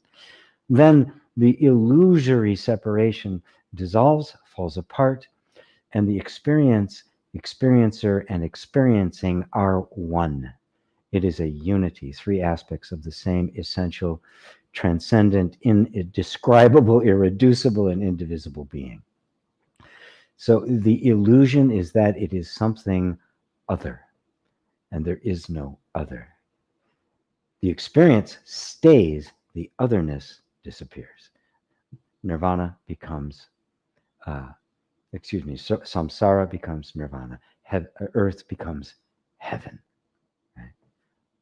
The personal becomes the universal without losing any of its personal characteristics, without losing any of the earthly characteristics. Thank you. Roger, what do you think of breath work, shamanic breathing for transcendent experience and insights? They also work, just like psychedelics. They also work. So, what a holographic, I can't remember the name of it. It was actually a practice, a guy designed to, I think, to actually release the natural DMT that's in the human body. Again, all practices are valid for as long as they're valid. When they're appropriate for you, then they're the right practice for you. They're the practice you must do for you, right? Just being aware that the practices are made for you, not you for the practice. They're made to bring you from here to here, right? Once you're there, you don't need that boat anymore. You take up the next vehicle that's going to take you on the next leg of your journey until you arrive at the destination, in which case there are no more practices at all. So I never criticize any practice because everybody's at where they're at. You know, I mean, when somebody comes to me as a private session with me, or is in one of my groups, right? The reason I teach EFT, which I'm teaching again starting tomorrow. Please join. There's my promo. My 5-second spot. Um, I teach that because in the moment, the only thing you might be able to do is relieve somebody's suffering, and there's techniques to do that. So do it. Right? That's what they need in the moment. So I don't immediately start telling them they're pure consciousness and nothing is real and exists. Even though that's true, they can't hear that. And me giving them that would actually create more suffering. What's the appropriate thing, practice, thought, idea for the moment? Maybe it's a hug. Maybe there's nothing you can do except sit with them. Right? There is no open door to relieve the suffering. So you go into the suffering with them.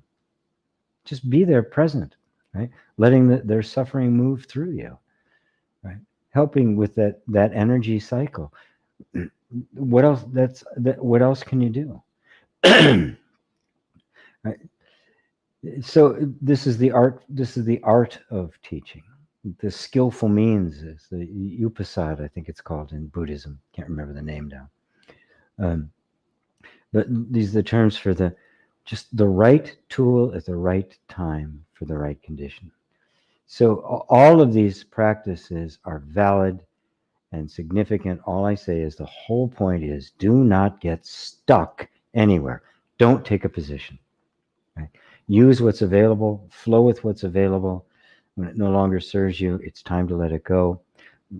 Hand it off. You know it now. You can even hand it off to somebody who needs it and help them through it. So, Daryl, so consciousness cannot experience without form. Form is consciousness experiencing itself. Form and emptiness are one. They're not two. This is the transcendent mystery. We can't get this with our mind because we always think, well, there's consciousness and then there's what consciousness is aware of. They're actually the same substance. That substance is the transcendent absolute. That is what cannot be put into words. But it is experienced as the duality of emptiness and form, masculine and feminine, light and dark. That's how it is experienced. That which is experiencing it, in order for experience to be, there must be the duality. But that which is experiencing both sides simultaneously, what's that? It is neither this nor that, nor both nor neither. It is the transcendent. In other words, it's you. It's you. You're the one that experiences the opposites, aren't you? That is the transcendent consciousness. You are the transcendent consciousness. And you're having the experience. What is that experience? The experience of opposites, the experience of form. And what is form? The perception of opposites. And what is it made of? Emptiness.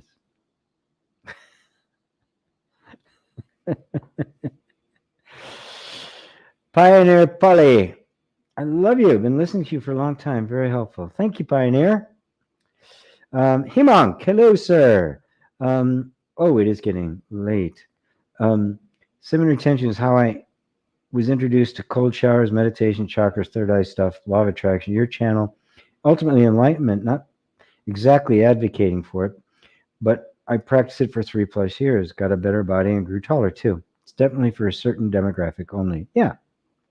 It's another practice, sexual abstinence, right? I was just encouraging, can't remember now who was asking me about it before. Mutant? I think Mutant something or other.